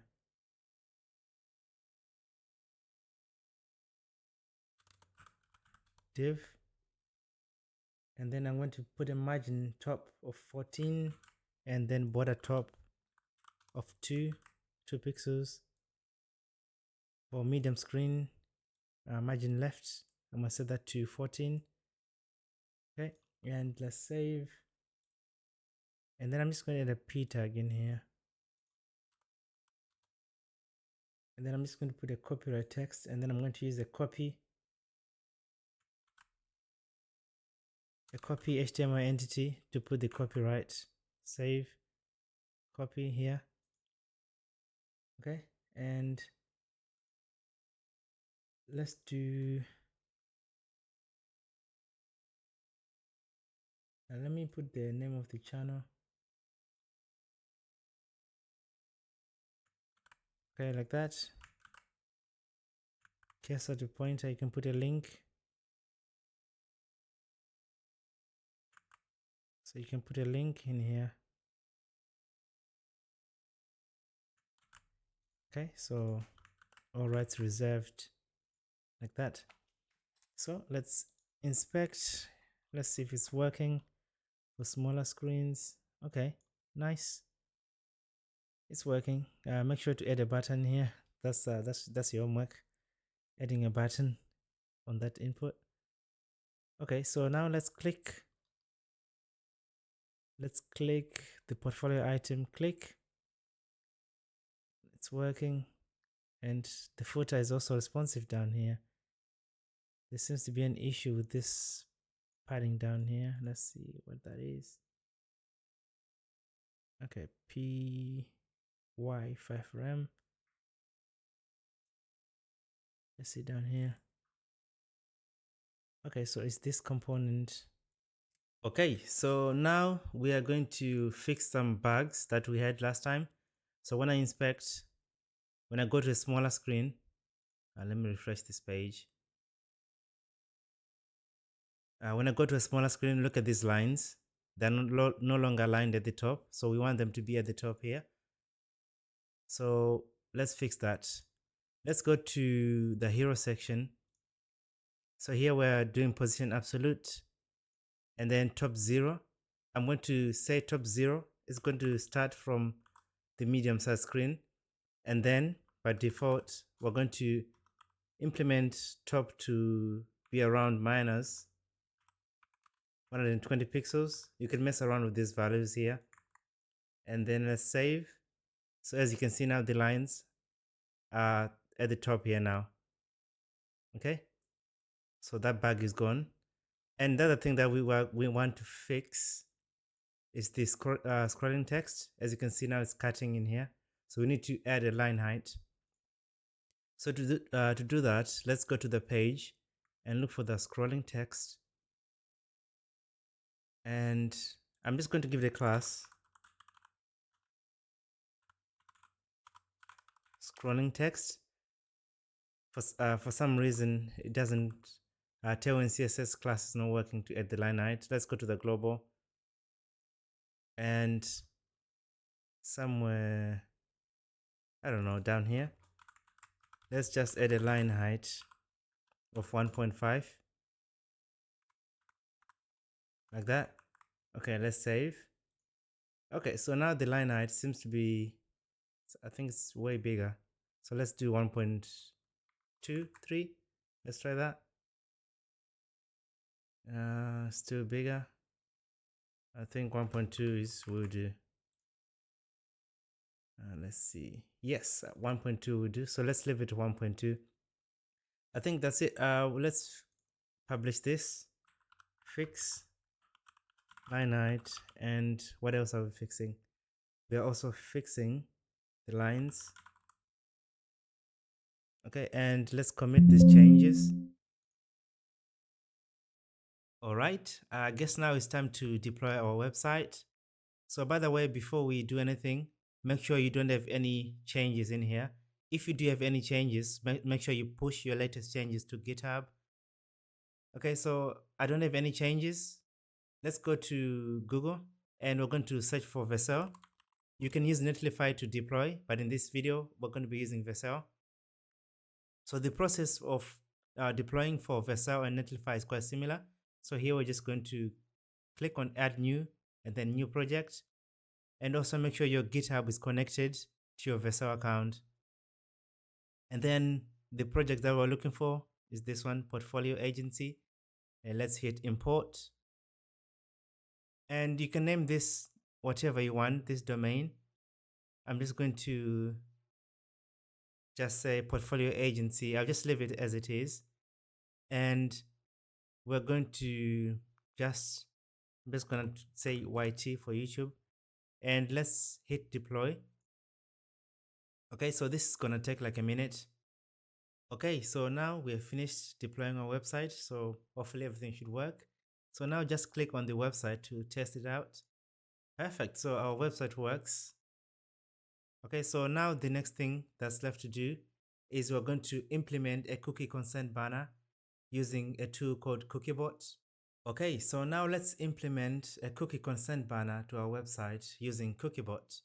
So let's go on Google and let's search for CookieBot. And let's click the first link, cookiebot.com. Okay, so this is the homepage, and they do offer a generous free plan. So that's what we're going to be using to implement our banner on our website. And let's get started for free. Do you have an account already created with Google? So I'm going to continue with Google. And if you don't have an account, probably you're going to see something like this, /onboarding. Okay, so we are going to be led to this page, and here we need to enter the domain.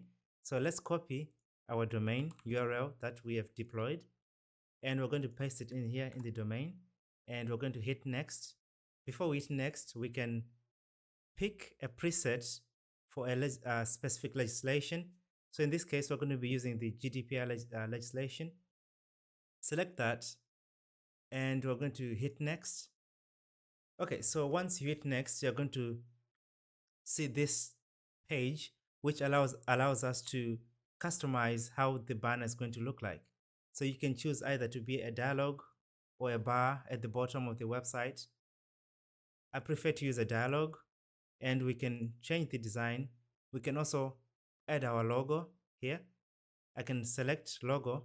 I'm just going to leave the default logo here at the top, or you can upload your own logo here. And for the compliance, we're using the GDPR legislation. So it's already set it to EU, but you can choose to show to all visitors. I'm in the UK and it's not part of the EU. So if I don't choose all visitors, I won't be able to see this banner. It's only shown in EU countries. So you can always change this anytime you want to. So in this case, I'm just going to say all visitors. Any visitor that visits our website is going to see this banner. Okay, so all visitors, and let's go to content.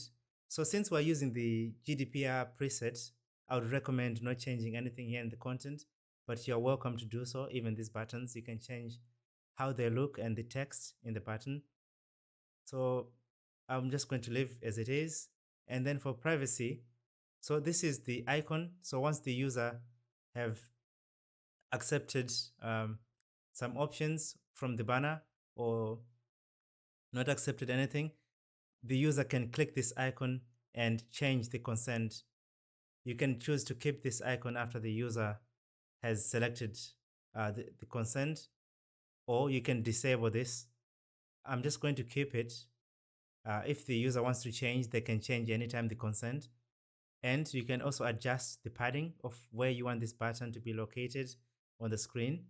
So for example, if we say 20 pixels from the left and 20 pixels from the bottom.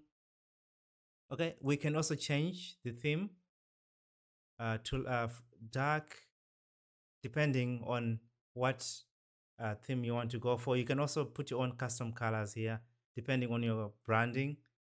Okay, I'm just going to leave it at light. Okay, and for declaration, we're just going to leave it as it is. And for the design as well, you can also change. You can also change the theme here for this. Okay, you can change the theme to dark or to your own custom colors. I'm just going to leave it at light.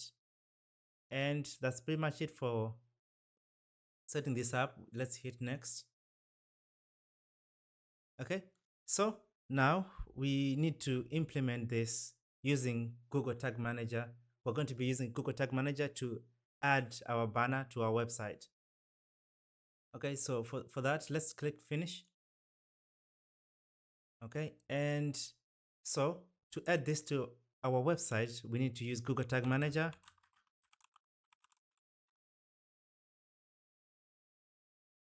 Okay, and you can create an account with your Google account if you don't have an account. So once you've created your Google Tag Manager account, and let's hit create account. Let's just say TCD for the code dealer. You can name this whatever you want. And let's copy this website here. And we're going to paste. And we need to get rid of the HTTPS. And we're going to target the web. And let's hit create. And let's accept. And yes. Okay. Perfect. So now how do we add the consent banner to our website? So we need to follow these steps. So step 1, we need to copy this script. And then step 2, we need to copy this as well to our HTML. But we're using Next.js, so we need to find a solution to do this. So there's a package called GTM for Google Tag Manager. GTM package. It's on npm. Oops. Package npm, and this is the module that we're looking for. So React Google Tag Manager module, and we're going to copy this installation script, and let's go back to VS Code, and we're going to paste and install. And we also need to install the types because we're using TypesCript. Oops. And let's copy the script to install the types and hit enter. Okay, so now how do we then let me close everything. How do we then copy this and use it in our website? So what we're going to do, let's go to layout. So it says here on the instructions, we need to paste this in the head at the top of the page as possible. So let's create a new file in the app directory. So let's name it Google Tag Manager initializer.tsx. The reason why we are creating a separate file because we want to use a use effect. We cannot do that in this component here. It's a server component. So to use a use effect, it has to be a client component. So that's why we need to use client here. Okay, and here we're just going to return no. That's perfect. And we're going to use effect. So on initial render. So let's read the instructions. GTM module. Okay, so the instructions. So what we need to do is we need to import tag manager from the module. And it says we need to create a Google Tag Manager ID. So here we're going to say const. So let's copy the naming convention. So tag manager arguments like that. And here we pass in the tag manager ID like so. So where's this tag manager ID? We need to go back to Google Tag Manager. So the tag manager ID is this one that starts with GTM, Google Tag Manager. And then let's copy this. That's going to be the tag manager ID. Okay, so the next step is going to be to initialize, okay, the tag manager. And let's initialize that. Okay, so that's pretty much it for this component. So we just need to put it at the top, at the very top. So GTM initializer, and let's save. Let's try to see if this is working. Okay, so let's go back to localhost. I'll close this. And let's see when localhost 3000. So to see if it's working, let's go to network tab. And we're going to filter here by GTM, Google Tag Manager. And let's refresh. Okay, if you can see if it's not red, so that means it's working. So you can see the Google Tag Manager ID, that's the one we're using. Okay, so that means it's working if you can see something here, and as long as it's not red as well. Perfect. So what the next step is to, so let's commit this. So we need to make sure that it deploys with these changes. So we can commit Google Tag Manager added. Okay, so I have auto deploy on. So it should automatically deploy as soon as I committed some changes.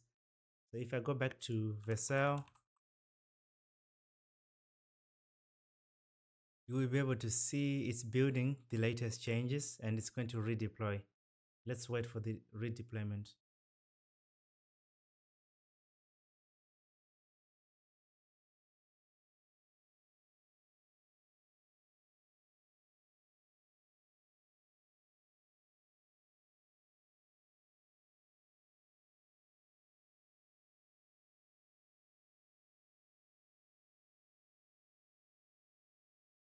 Okay, so the redeployment has finished. Okay, so that's the live website. So let's go to the live website and refresh. And let's also try to go to the network and filter with GTM and refresh. As you can see now, it's there. Sweet. So let's copy this link, go to Google Tag Manager, and let's test this, paste. Let's see if it's working. So if it goes green, that means it's, the Google Tag Manager is connected. Perfect. It's working fine. Okay, so the next step, let's go to admin. Let's go to container settings. We need to enable something. So let's enable consent overview. And let's hit save. And we need to go to templates. So now we need to add a cookie bot. Let's hit new. Oops, not new. Go back. Just hit search gallery. And we need to search for cookie bot. So cookiebot CMP, let's click that and let's add to workspace and add.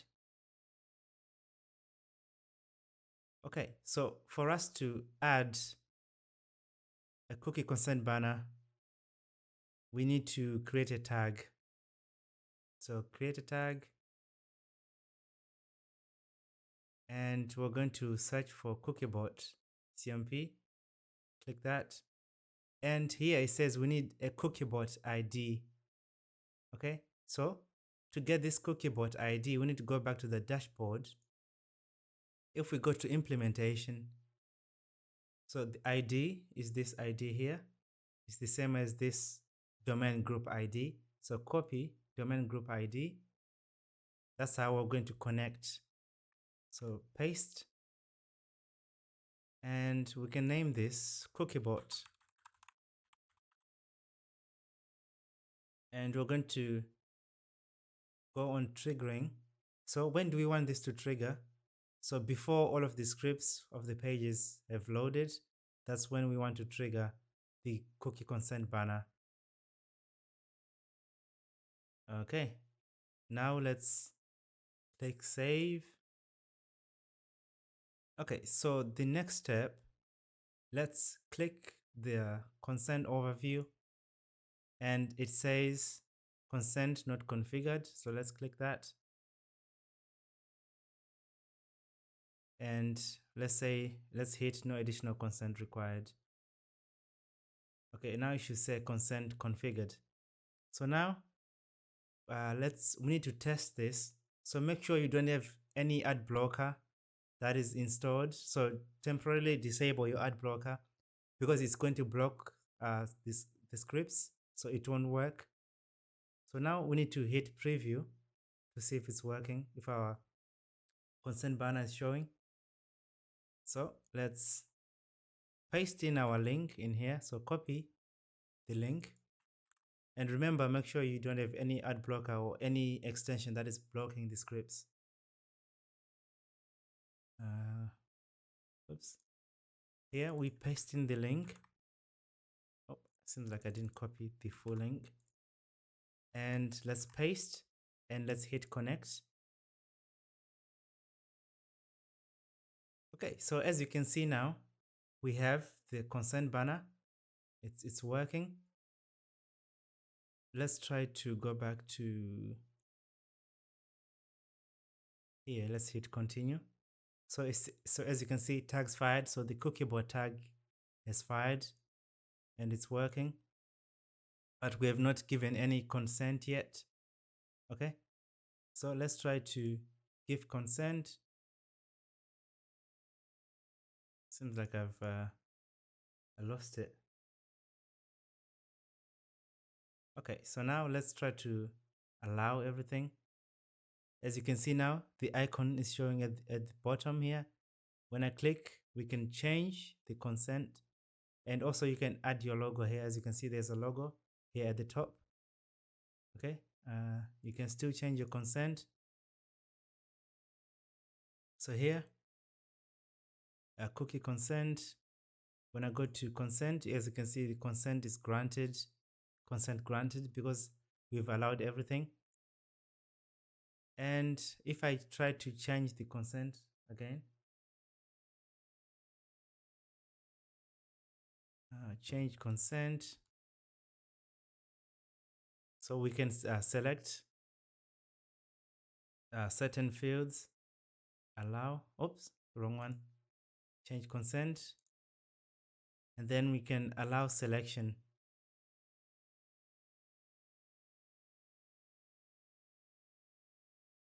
And as you can see, permission is denied, and there's only certain permissions to whatever you've agreed to. Okay, and let's close. What is it? I have so many tabs open, so let's finish. And so the next step, we just need to publish this. Okay, so to publish that, let's hit submit. Submit, you can name this whatever you want. Let's say cookiebot v1, and let's hit publish. Okay, so we have published our tag. So now we should be able to see our consent banner whenever we load the website. Every time we load the page, you will see the consent banner. So when you hit submit, you might not be able to see the consent banner on the website if it's your first time loading the tag. So you might have to wait a few minutes for it to update. Once you wait a few minutes, you can visit the website and you're going to be able to see the consent banner. Okay, so that means everything is working. You can now close Google Tag Manager. If you want to make updates, you can just come back. You can add more tags and make the updates, any updates that you want. Okay, and you can close Google Tag. You can also make updates to how you want the banner to look like again. So if I log in, if we go to configuration, you can make updates here and you can save those updates, and sometimes you might not see the change immediately. You have to wait a few minutes and then the change is going to show. So yeah, that's pretty much it. That's how we implement the consent banner using Cookiebot. I'm going to include all of the links in the description. If you have any questions, you can let me know in the comment section and I will answer your questions. And yeah, I'll see you in the next video.